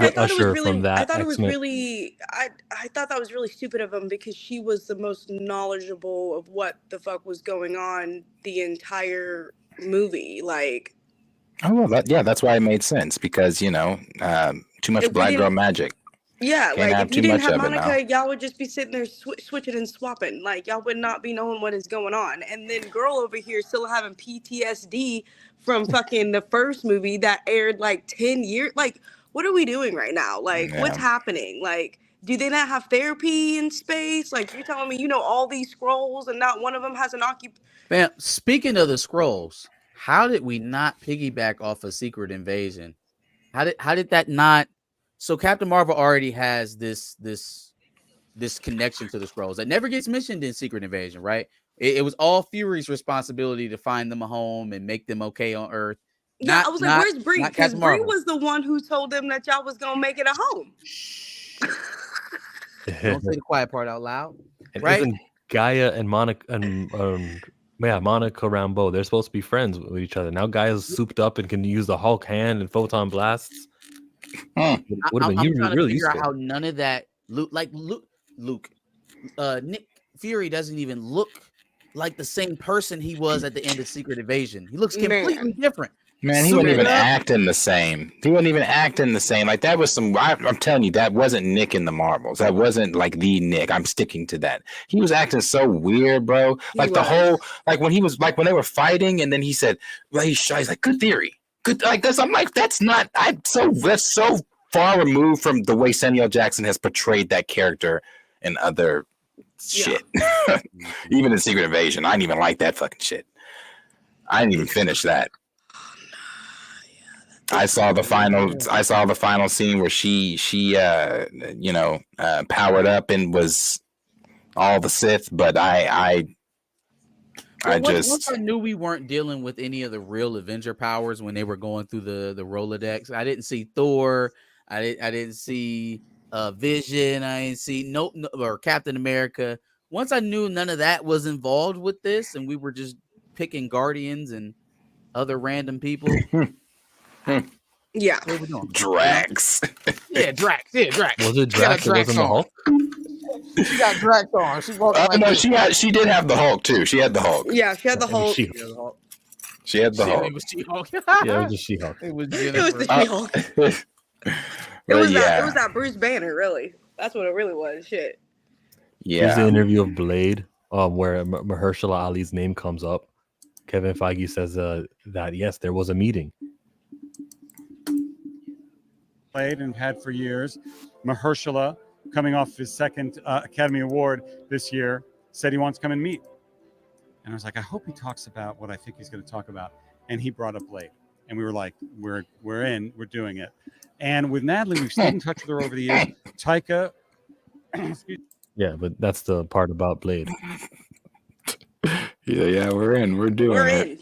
We're in. We're doing it. I don't know how we're gonna do it, or who's gonna direct it, or who's gonna write it, or who's gonna oversee the project, but it'll get done. It's not ever getting done. I just don't see it. I don't. But outside of those topics, that is our news. That is the news for this week. There hasn't really been any other thing going on outside of, they're talking about Spider-Man starting production. There was that kid from Swagger that is rumored to be playing Iron Lad. If they do that whole Young Avengers deal, they haven't learned anything. They haven't learned a single thing. Why are you doing this? Right. Because they're about to come help Sam. What up, Dre Mac? Thank you, Dre. Appreciate that. Thank you, Dre Mac. That's why they're doing Young Avengers, because somebody has to come help Sam and his humanity. Well, that whole thing too is rumored with more of the I don't believe this. It's saying that Captain America, Hulk, Falcon, Shuri, She-Hulk, and Wong are supposed to be in Brave New World. Now, a long time ago, Shuri was rumored for Brave New World, but I don't know. What the fuck is she doing? You gotta use her though. You gotta use her because we haven't seen Captain Marvel. Captain Marvel was just missing since Avengers Endgame, and then 4 years later, her movie comes out and underperforms. Use these characters, remind us about them. Shang-Chi's gonna show up. You know how bowed down the river we are right now in the MCU. I agree with you, if Homeboy ends up playing Iron Lad, that is a descendant of Reed Richards, right? Mm-hmm. Who's going to be played by Pedro Pascal. Yep. Mm-hmm. That part. The Chilean actor. Is Pedro Pascal black? Is that where we're going with this? He's black. He's a descendant of a black man. I was always wondering how they were going to do if they even do the connections to Reed and Nathaniel. In 1,000 years, yes, you can look like anything after 1,000 years. Wait, you can. Like, you have a kid with someone dark, you have a kid with someone dark, and there it is. It just takes 2 generations. Marcus, take a breath. Take a breath, Marcus. Right, take a breath. Okay. So you think that kid, right, in the place of the planet that you just said that no light-skinned people can be, Wakanda, is going to end up looking like Pedro Pascal? How far in descendancy do you think Iron Lad is from Reed Richards? Well, even with the years of occupation, invasion, conquering that's happened in Egypt, we haven't gotten to Pedro Pascal's location. So how the hell? Come on, Jill. Don't try to make it make sense now. It's wacky. It's wacky. There are no people on the entire continent of Africa that look like Pedro Pascal, regardless of colonization, of conquering. Yeah. Right. The entire northern part of Africa was conquered, and they still don't look like Pedro Pascal. He ain't lying. Besides, my boy Pedro. We disagree again because I don't think you get. It's very much Hispanic. Yeah, just when you have enough kids and generation after generation, they will look very different. After like 3 great grandkids later, you will have like a brand new kind of. I don't know, because I'm the 3rd generation from my grandma, and I'm looking like my grandma. From a different part of the planet. His people is from a different area of the world. How did we get from light-skinned black actor to Pedro Pascal? It doesn't matter how many thousands of years. He's from this part of the planet. How did he change his race altogether? How did he become? I just told you, Pedro Pascal will mate with his wife, and there we get Franklin. Okay. Boom. Franklin somewhere down the line gets with somebody darker. We got a biracial person whose skin is like light skinned, but it's a little bit dark. And then that person has like a dark skinned mate, and from there, we have someone who's like visibly like you can have a dark skinned person. No, that is a great grandkid. Wouldn't they just be like a lighter variation of whoever has the more dominant genetics? Yeah, it depends who the mate is. Right, but who is more likely to be the mate in Africa? Chill, somebody else that looks like Pedro Pascal? Oh, they got 1,000 years to get it. Thousands of years, right? They got 1,000 years, so that's like 10 chances. Look like 10 chances. Like 10 rolls at the giant. It said 10 chances. I'm sorry. What's the technical term, Mister? I do genetics. Hey, my boy Greg he has Central American descendants in his DNA. What does he look like? I'm not touching this. Okay, just an example. That's anecdotal. I was just saying. Chill, do you have what? Chill, do you have white in your family? Hey, being from Canada. Hey, one great thing about Chillmonger is I keep everything private. And there's 100 times on this platform that I'm glad that I don't give any information. Remember how you opened the show talking about your kid and talking about your kid, and I said, "Life is lifing." Remember that? Yeah. Guess what I am. Yeah. Well, I think you're maybe mixed. Are you mixed, Chill? It's no okay. Comments. I think you might be. The descendancy of Chillmonger is not a subject of any he's a part of. Let's talk about the content of Franklin Richards and his descendancy. Yeah, that's it. That's the news. Don't have anything else going on. Nothing else has come out from any of the, because I have all those notifications turned on. Nothing else has come out today. You want to talk basketball? I have not watched this series because I wanted Minnesota to advance, but I saw last night's game and I saw them creeping back, and then the last 5 minutes of the fourth quarter confirmed to me whose team Dallas actually is. Now, I don't know whose team is going to be next year because Kyrie might not be there, but that's Kyrie Irving's team. Whose team is Boston? Jaylen Brown.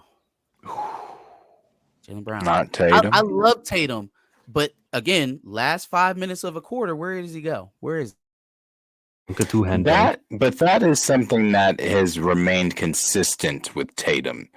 Tatum seems to disappear quite often. Oh yeah, for sure. Now, when my guy was there, when Kobe was there, for sure. Tatum gets double teamed. There's an opening for Jaylen, and Jason Tatum's like a big Kobe fan, by the way. Yeah, Jaylen Brown is just excelling once when the focus is on Jason Tatum. They score about the same amount of points. When it comes to the MVP conversation, yeah, I give it to Jaylen. Jason Kidd and what he was trying to stir in his interview, where he said that Jaylen Brown's the best player on the team. He said it like 3 times in the interview, so you knew what he was going for. He is paid that way, is he not? Yeah, he's the highest paid in the whole league.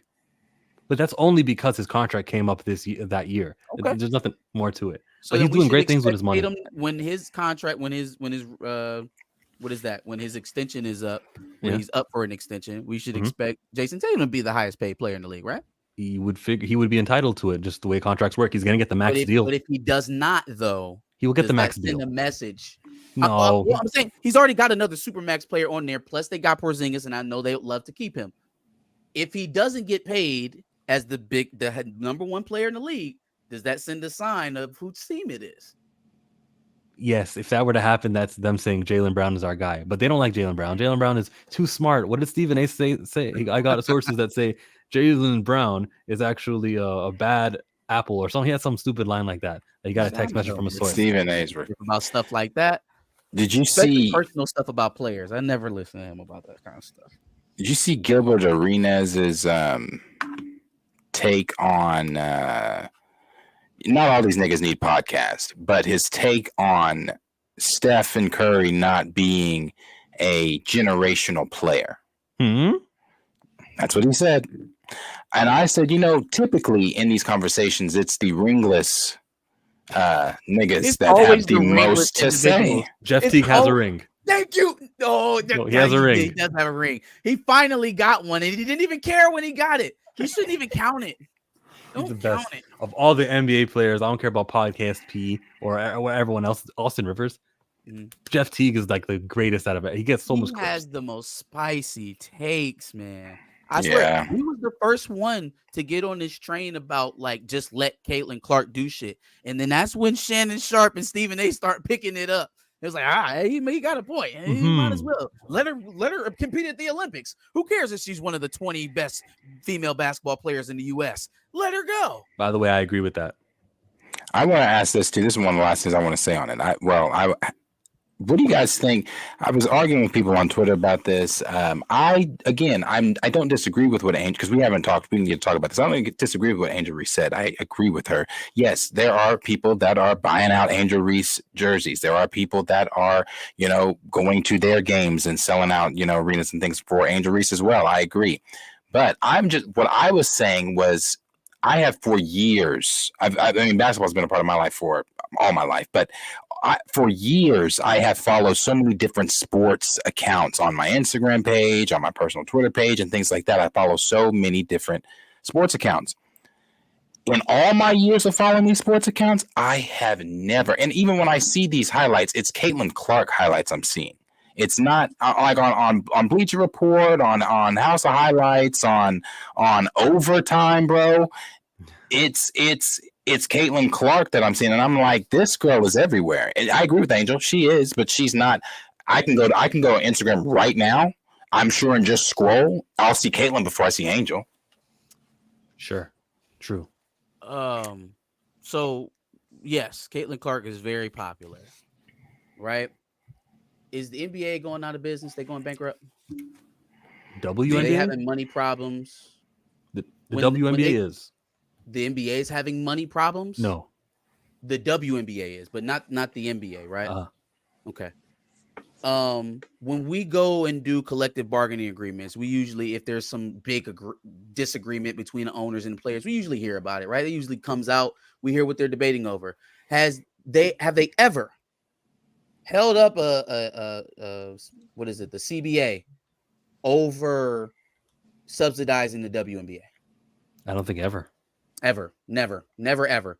So in terms of health of the league, in terms of them staying alive, now viability, selling merchandise, owning some of their stadiums, that kind of stuff, whole nother conversation. But in terms of existing, as long as the NBA is good, they're good.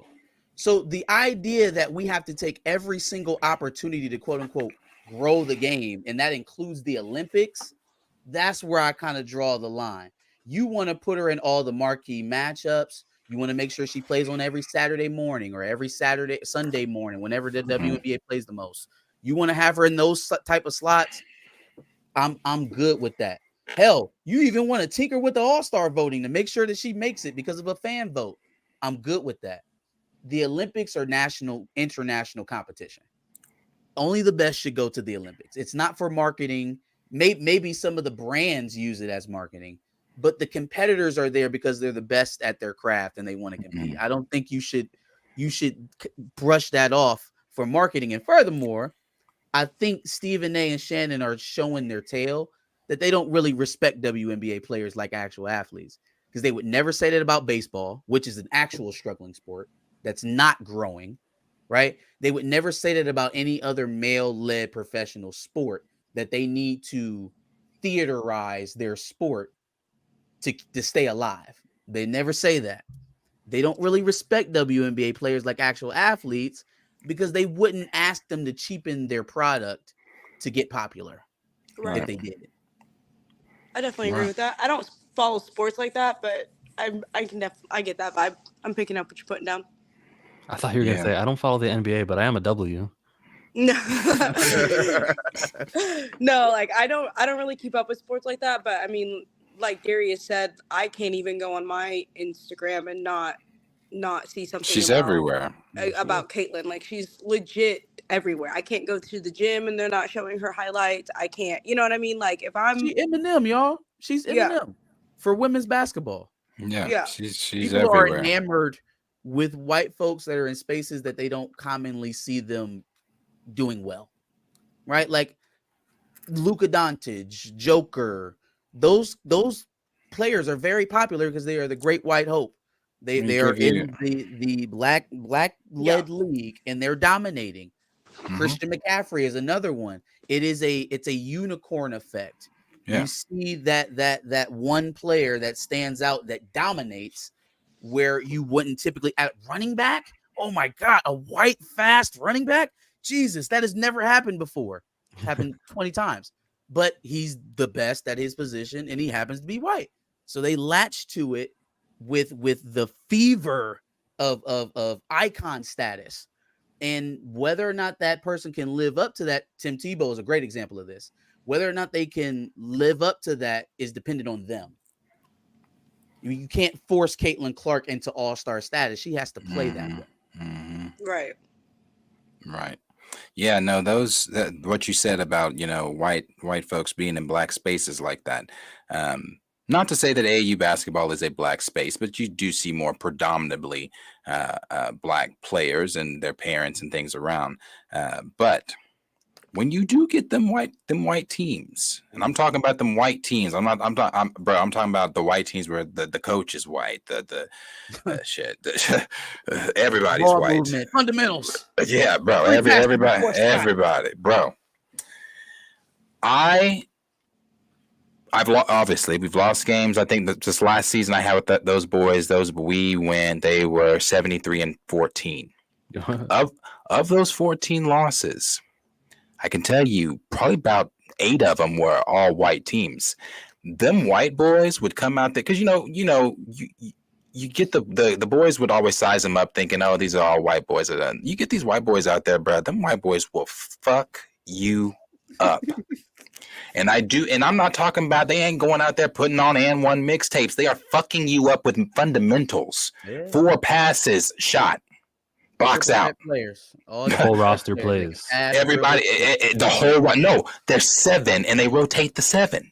Just rotate the same 7. The same 7. No, they'll have 7 players. Like on my team, only had 8 or 9. But you rotate he rotated.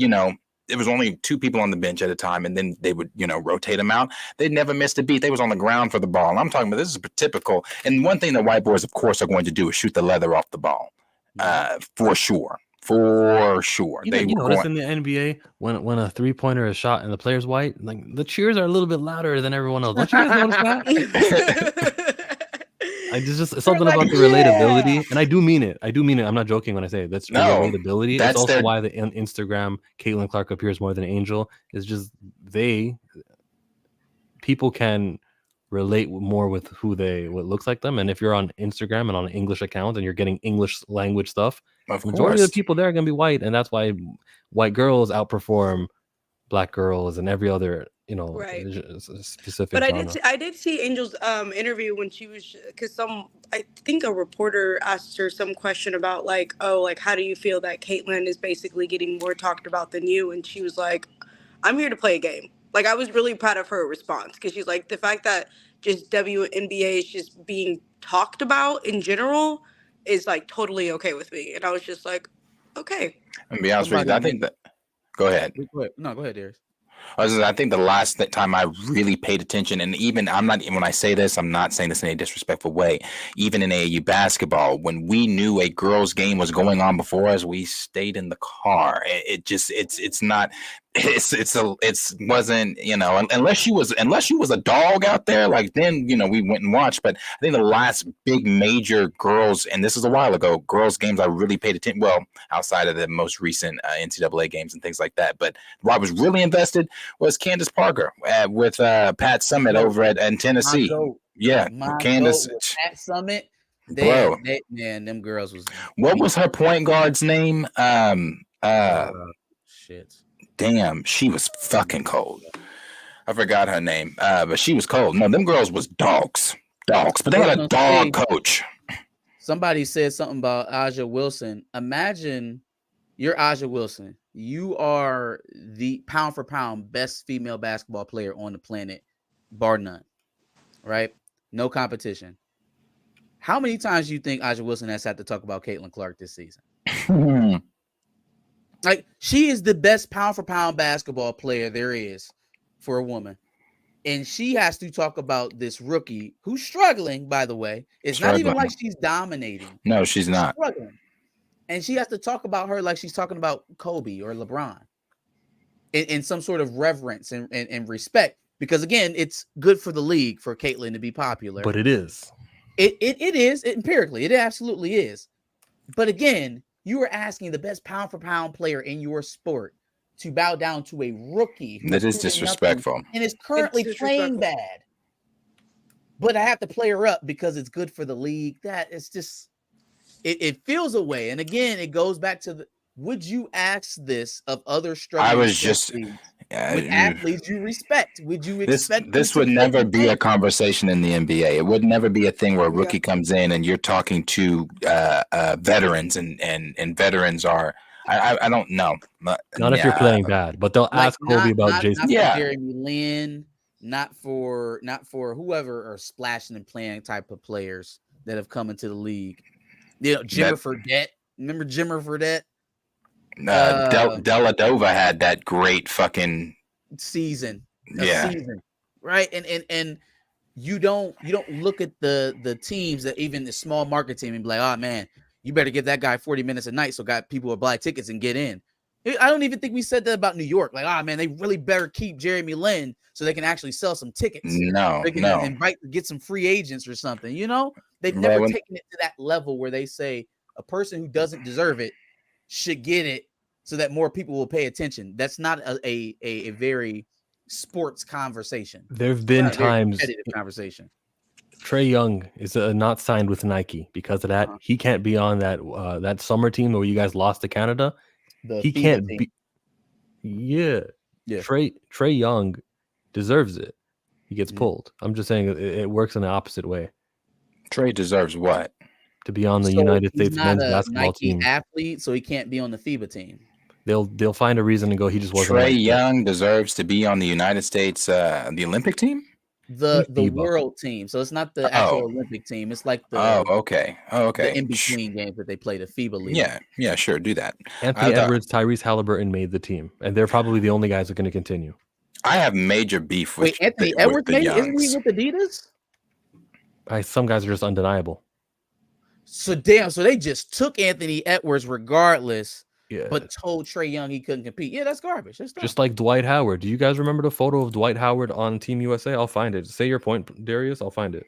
Oh, it's not a point. I just have major beef with the Youngs. I'm not a Trae Young fan. I'm not his father fan. Who's the other Young? What did he ever do? Let me TLDR this. Let me TLDR this really quick. Obviously, coaching AU basketball. This last season I did with Nike, we were going to transition over to Adidas. We were going to do that with Trae. I had been in Ray's ear since Trae was a junior at Norman North. You know, I had been saying, obviously Ray, he's going to the NBA. We knew that when he was at Whittier Middle School. Obviously, he's going to the NBA. I want to talk to you about AAU basketball. And he's like, well, let's talk about this. Let's get him to college first. I'm like, okay, I'm putting it in your ear, Ray. Putting it in your ear. Anyway, fast forward after college, we had a meeting. He had this big back to school bash deal where he rented out the water park here, and all the kids got to get school supplies. Well, Ray had called me down to have that meeting with him. I had very good teams. So Ray called me down to have that meeting with him. I had one of the number one kids in the state on my team, Dayton Holman, and he was like, is Dayton coming with you? Or I'm like, everybody I have is coming with me. I just need your approval.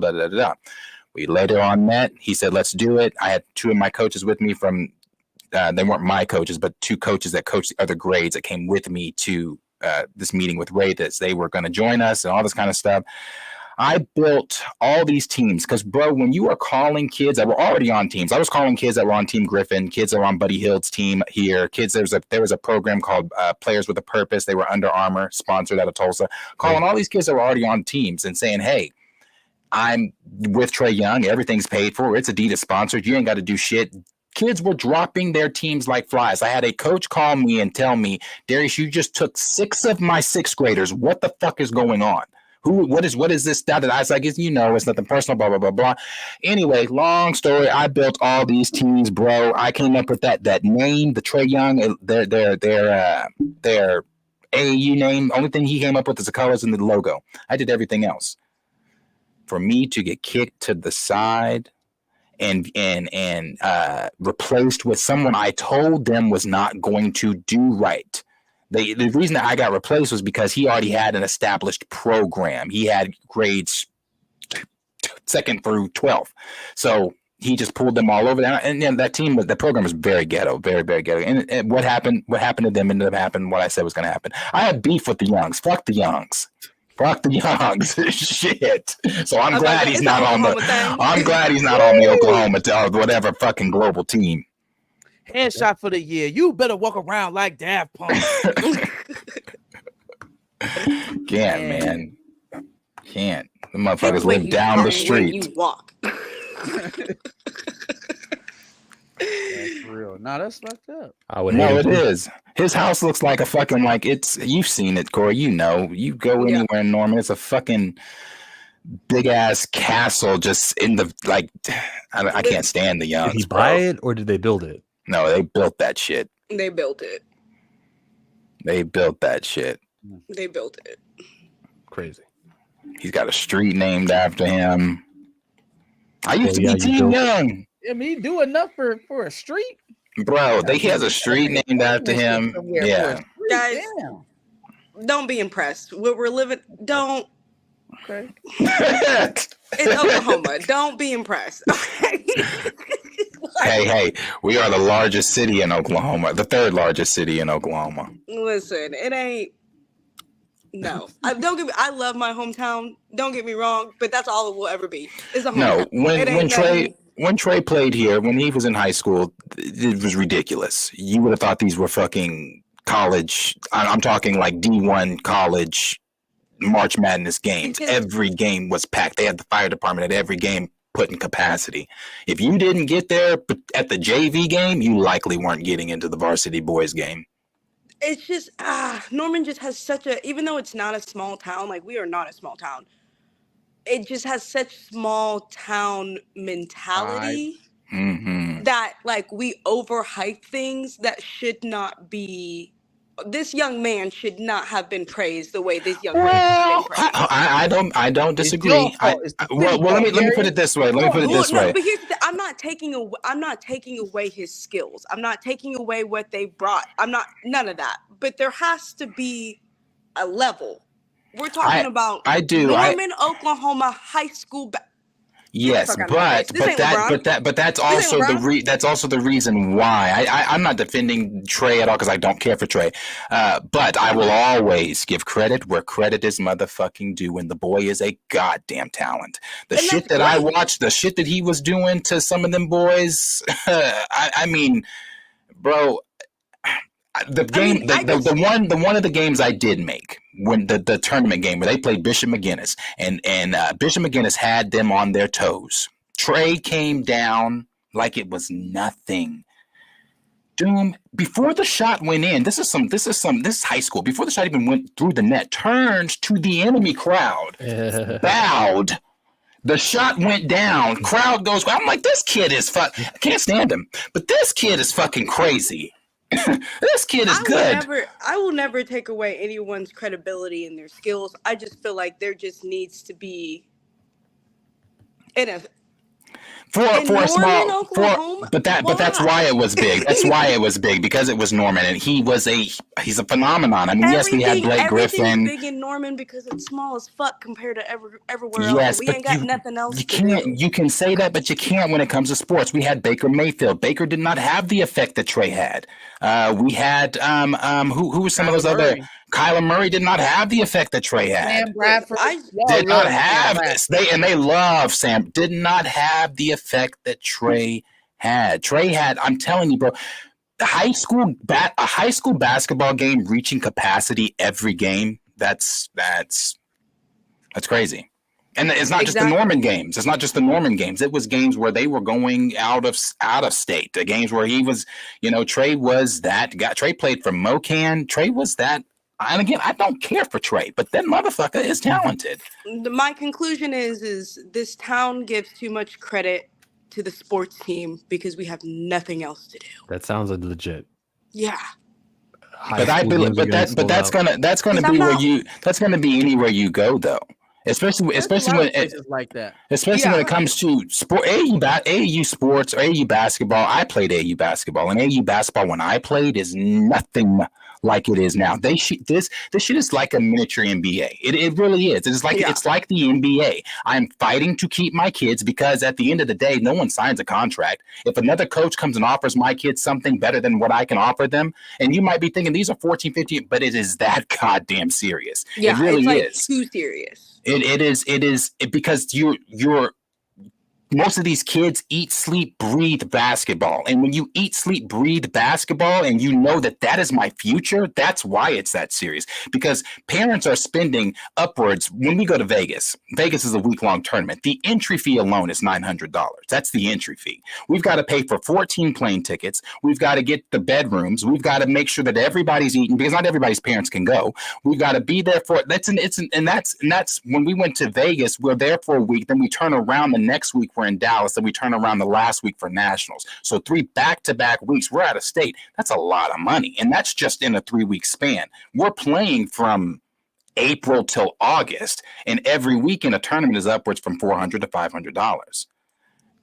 You're spending money. So when you're that invested in your child's sports career, you're damn right. It is fucking serious. Oh, y'all stressing me out with having a boy now. Okay, because I'm gonna be like, honey. Honey, like, why? YMCA? Right. Oh yeah. This image. Pull up the image of the group photo. The coach is standing in front of the shoes of only one player, and that's the one wearing Adidas shoes. Dwight Howard. Everyone else, they were all Team USA, and they're all Nike, and that they were okay to have their shoes showing. That is great. Look at Coach K. Got his big ass boot in front of Dwight Howard. That's a big ass boot. He don't even look like he want to be doing it. No, he don't. What year was this? This is the second. This is the Redeem team. Kobe, Dwayne Wade, LeBron, Melo, Dwight Howard, Chris Bosh, Tayshaun Prince, Darren Williams. Darren Williams was third point guard on that team. Crazy. Tayshaun Prince gave us the fucking blues. If you were a Lakers fan during that Pistons series, they gave us the blues. The blues. Yeah. Man, I wanted to beat them so bad. Not just them. I wanted to beat the Celtics. The Celtics gave us the blues that series too. Them was the days though. Them was the days. Was bad karma. 04 was bad karma. We just didn't know it. Are you talking about with I was going to say with Gary and everybody. Yeah, it's because we signed. No, Gary was cool. Gary was cool. Gary was cool. Grant, everybody was cool except for Karl Malone. We could have just left that signing where it was at, and left him in the wayside. If we never pick up Karl Malone, our chakra would have been in line. We would have won that championship. Wasn't he injured most of the year? If he would have played, it'd have been okay. But again, the fact that we signed him and all his bad juju that he brought to the team, he was injured most of the year, never really got to ingratiate with the team, wasn't right for the Pistons, and we lost. Really, the last thing I will say, I do remember the game. What was it? Was that 05? Pistons Spurs? Lakers Spurs. Derek Fisher. The buzzer beater. That was 2003. Is that 03? You talking about that game-winning shot? The buzzer beater, yes. I was grounded, bro. I would never forget that game. I was grounded. I was sitting upstairs. I was sitting upstairs and I was yelling down to my stepfather. I was like, "What's the score?" And we waited for my mom to go to sleep. He was like, "All right, calm down, bro." Never forget that game. Never forget Tim Duncan's one. The Tim Duncan shot. Yes, the Tim Duncan one. Top of the key. Okay, good. We got it. And then one good shot deserves another. Little stupid ass left-hander. Yeah. So that was before DVR, TiVo, all of that. My dad used to record the games for me on VHS, right? So I had no idea the next morning when I woke up.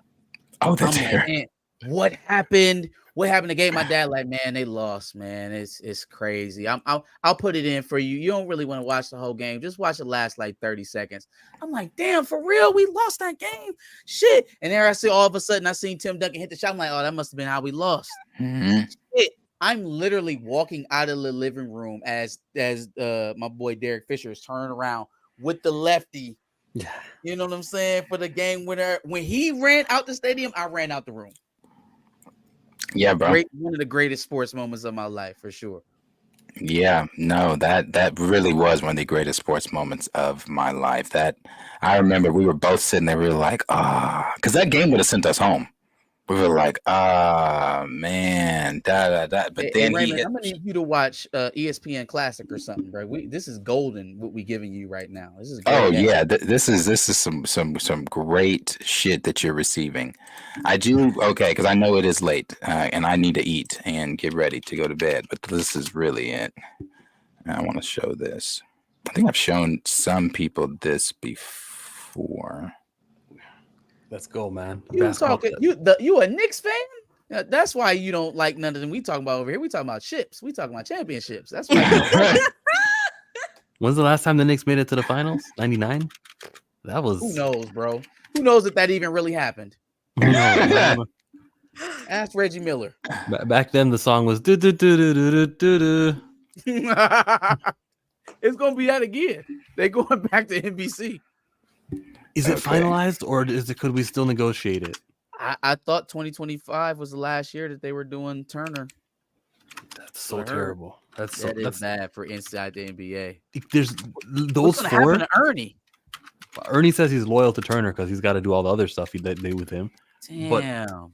But yeah, like we need that. If you don't have it, like look what's happening right now with the NBA Finals. I'm watching and listening to Doris Burke and JJ Redick. That is not. I hate ESPN's play-by-play. Ever since they let go of Jalen Williams or Jalen Rose, it's been bad. It's been bad over there. Tired of Malika. This was my I'm last. not tired of Malika because all she does. This was my last group. Y'all can talk through that. That shouldn't be. You shouldn't be able to hear anything. I want to focus, bro. You said you don't care. You like Malika? Chill. Yeah, she's like just the she's the host and she's just anchoring to other people. So that's why I have no problems with Malika. It's like Mike Wilbon who just isn't, and Stephen A. Smith doesn't work well on a panel. I'd rather have him debate. I don't feel like she has a place, particularly in basketball talk. I don't feel like she adds anything to the conversation. She's usually there to either redirect or make a point that doesn't necessarily need to be made, but. You listen to her when she talks? Conversation. So you're okay. I'm just like that woman is good for ratings. She is exceptionally. You're doing it again, Chill. You don't respect her as a journalist. You're objectifying. You call it what it is, and maybe it is, but I'm giving her points. I think genetically speaking, her parents genetically speaking, she wears her strongest traits on her shoulders, on her face. That's where her strengths are. Beautiful face. Doris? Y'all are horrible. I just want to say, as the only girl in this group right now, I respect her journalism. Like what she did with Giannis right after she wrote that big article. All she did was hit enter right after Giannis lost. Sure. She had a prepared statement about him.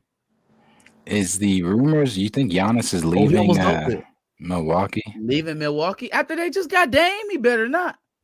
Yeah, he's not leaving. For what? He got a championship there once. If he was gonna leave, it would have been when the contract was up before. Pass.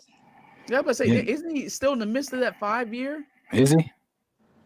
Oh, okay. 500, 200 million, or 5 years, 200 million.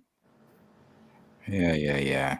This was my. They were freshmen here. They are sophomores in college now. But they were a team. We were together from 4th grade on. Any names I recognize on this team? On this one, no. They all well. There's only one D1 kid here, but it's for football, and it's that one that just made that pass. He plays for Baylor. But the rest of them are all playing basketball, but it's D2. Gotcha. The one that just shot there, he's from Kansas. So get this, bro. I had 2 boys from Kansas. We would have to go to Kansas they didn't make practice. During the summer, they stayed with me. They lived with me. So they made practice during the summer. But during the school year, They never made practice, and we'd have to go. We would meet their parents. Sometimes I'd have to go all the way. Sometimes they'd meet me halfway. You know, dealing with niggas. Meet them halfway to Kansas, bro. I'm trying to think of geography now. Yeah, it's just right above me. Far, but it's still far, shit. But picking them up, taking them home after a so like if we were, let's say we played in Colorado that weekend. After coming through. Let's not use Colorado. Let's say Texas. We played in Texas that weekend. After I drop off all the boys that are in Oklahoma, I have to then pass through my house to go take them all the way to Kansas and then come back. Bruh, some shit. A racket, boy. This was my fucking life. Like this was, bro. Like once you get in it, it's especially if you have a kid that plays too.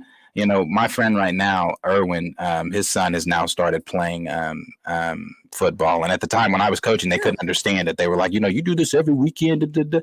Now he's like, oh, this is my life. I'm like, yeah, bro, youth sports with kids, that shit is fun. It's competitive as fuck. And especially when the kids get it and they're competitive with it, it's just fun. Shit is fun. Yeah. It's fun making other kids cry. When your kids can make other kids cry. Erwin's son is good. Erwin's son is really good. Like he puts in that work. And I only know that because his son is best friends with my godson who lives literally right across the street from me. Like their head coach is right across the street from me. And that's all they do. They talk football. And I'm like, I don't know what you're saying. And they're like, you'll get there.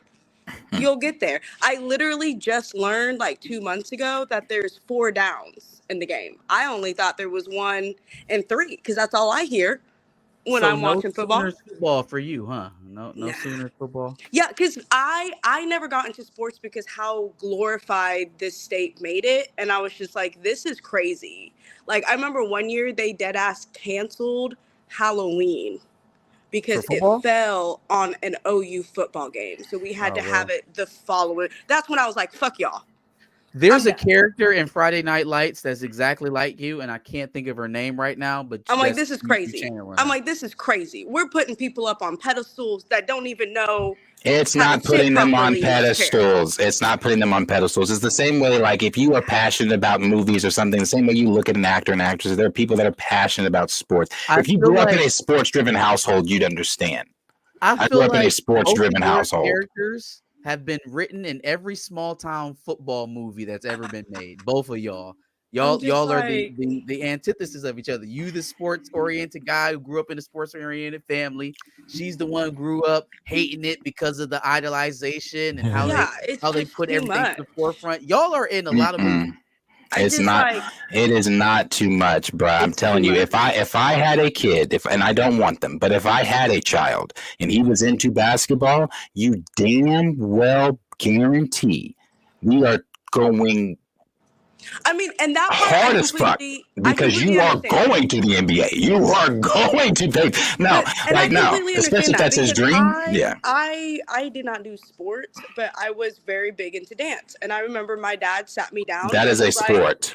Yeah, my dad sat me down and very much was like, "Listen, I need to know on the scale of 1 to 10, how serious are we taking this?" Because if you're taking it serious, like we're up in the practice, we're up, like we're getting private, and I get it. If you're gonna commit to something, especially if you're passionate about it, like you're gonna have to put in the work. So of course that comes with everything else. I just feel like there just needs to be a humbling moment. You will not catch me in a line.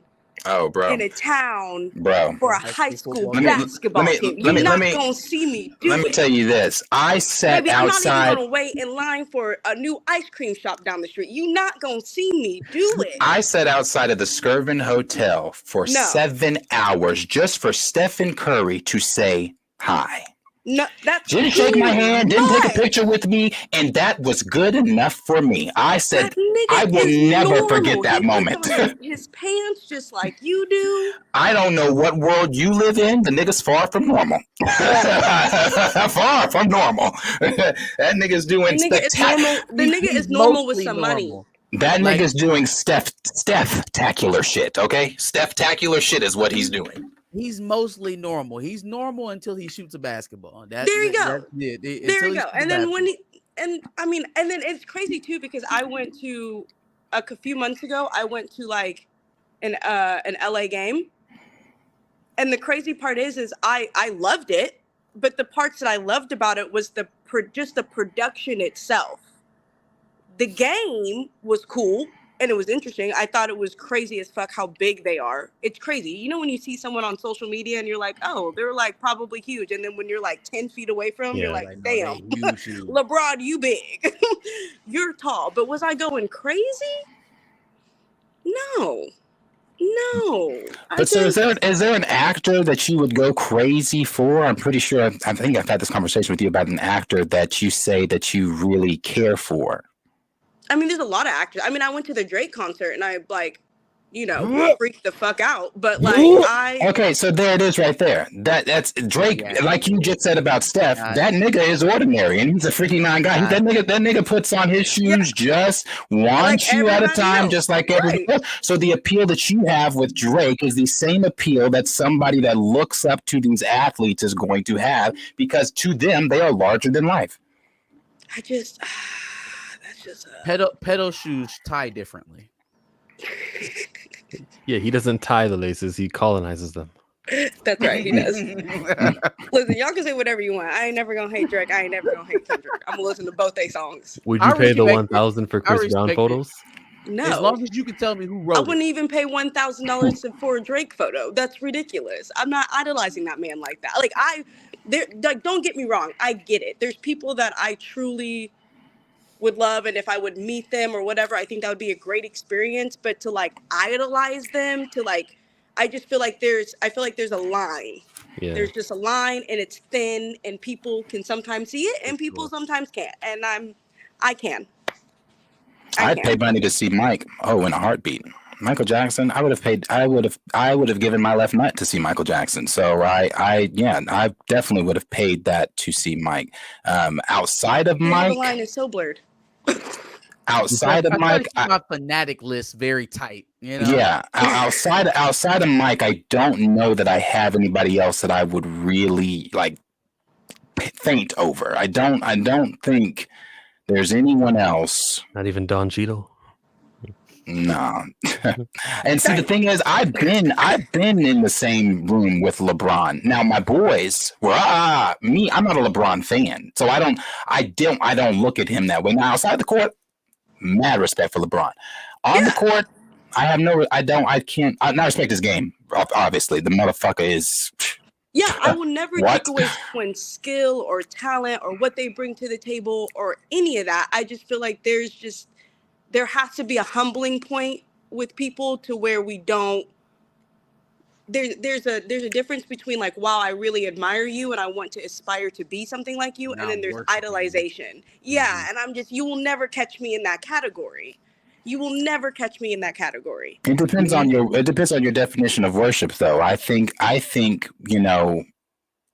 obviously worship is, if you're going biblical with it, is worshiping a false idol, the way that you worship God. I don't worship Stephen Curry. I do think that Stephen Curry is a phenomenal talent, and yes, if he comes back to the city, would I wait that 7 hours again just to get that hello? You're right, I would, because I think that he is a phenomenal player. I think that what he's done to the game is ridiculous. Marcus, picking up what I'm putting down. That's a little bit of exhaustion. That's a little bit of idolization there. But you don't understand, Marcus. It wouldn't be a hello. Just a little bit. No, because hello? Yes, 7 hours for a hello. Because now here's the thing, though. No. Do I know that was going to be a hello? No, I'm thinking that maybe he's going to stop, take a picture. I might get an autograph. I don't really know. I get where you're coming from. Because if Bean was alive today, rest his soul, I'd sit anywhere for any amount of time just to right. It is what it is. That's even go back to the LeBron thing. The boys, the boys were. I'm not a LeBron fan, but the boys were like, "Coach, please, can we get us as close as we can get to LeBron? We try to get to LeBron." Da, da, da, da. It's not but none of them. I think if LeBron were to say, "You little niggas, get on your knees and worship me," they probably pause, nigga. Like what? Like no one's doing that. Like no one's. This is not my alpha, omega, or the beginning and end for me. But that they are spectacular people. We draw the line at disrespect. That part, Marcus. Draw the line at disrespect. Yes. That part. You only But, said 2 words to me, but you say them nicely, damn it. Yeah, I think I feel, yeah. Oh yeah, for I sure, a respect the game. disrespect. For sure, it's disrespect. Because I've said many times, as big as a Beyonce fan as I am, if she was to ever be rude, in person, that's with any of them. I'd probably kick that bitch in her kneecap. She'd never dance again. I Nothing. think I can forgive like their sourness. I'll let it pass. My guy would be The Rock, Dwayne Johnson. Love. Really? Yeah. I would have I don't know never what I gotten pay. that from I you, might have Phil. to pay. I'd pay like $100 for him. Really? Maybe. Maui? Maybe. Make Maui. way, make way. That's Now, so see- crazy that you go to Maui first. As somebody said Dwayne Rock Johnson, and you said Maui. That is crazy. Now, see, this part might be a little obsessive, but I do want to visit Mike's grave, very much so. You can't get in there. Creepy. That's just creepy. No, I don't think so. I don't know if that's creepy though, because We didn't know that's a this close. Darius. Why are we disturbing him in this? No. I don't know Mike, but through Mike's music and through the other things that Mike was gracious enough to share with the world, I did get a chance to know Michael Joseph Jackson. Maybe not the Michael Joseph Jackson that his mother knows or his father knows or his sister knows, but he's definitely the Michael Joseph Jackson that he wanted us to know. And the Michael Joseph Jackson that he wanted us to know was, wanting to always be with his fans and things like that. Like Forest Lawn doesn't have it to where you can go in there, because you can't, because the family has it to where it's very private, obviously, because there are maniacs out there. You don't literally want to go to his headstone. No. Where do you want to go? They have a place out there for the fans where you can put flowers and you can't go in there. Okay, I thought you meant like a touristy thing. Like we're not actually walking the graveyard. No, you can't go in there. First of all, you ain't gonna catch me no gravesite, okay? You not gonna. I ain't gonna nobody grave. This is where I might get weird. Now I'm not even talking about celebrities. I'm just talking about in general. Dead bodies do fascinate me, so I find that shit fascinating. You gotta keep your mouth shut, Darius. You could have kept that one in the back of your throat. You could have kept that one in the back of your throat. It's gonna be a Wardell Curry's gravestone we're one day. done. Long time no see. Right. It was constant slide from, hey, yo, I respect this game, to, hey, no, he's really great. I might wait 7 hours to dead bodies are cool. It's time to go. You see what I'm talking about, boys? Do you see where I'm getting at? Oh, that's funny. The escalation got there very quickly. Yeah, that's why I'm like, no, these sport and high school. Baby, you're not even making no money, and you want me to wait in line? How did we get here? You ain't gonna have me do it. That's ridiculous. You're not even making no money. Even with Sooner, y'all ain't get. And that's what you see. You gotta get more up to date on these sports. These high schoolers do make money, sweetheart. They do make money. They can get paid. High schoolers get paid to play the game. Yes, because it's that important. They should have been paying more, because then I must have been dating the bums on the team. No, this is new. That's what I'm talking about. It's new. It being open and known. Right, that is new. That it being open and known, like the fact that they can actually hold a shoe deal and not like before the whole gun situation with Nike, he was signed to Puma, So these high schoolers, if you're good enough, these shoe deals will pay better. Jared McCain, before he was even signed to Duke, and he got a nail polish deal. That's how big these athletes are, bro. Jared McCain has the nail polish. Yeah, he signed to that nail polish deal. He signed with Nike, that nail polish deal, and the kid is 19 and he's already touched way more money in his fucking life than I have in my 31 years. Crazy, fucking insane. Now that is where I will say that shit. Actually, I wouldn't even say that's insane. They work hard for that shit. I'm going to invite you on one of these days, Darius, so we can have an NIL conversation. Yeah, bring me on. For sure. We can have an NIL conversation. For sure. That'd be fun. Thoughts?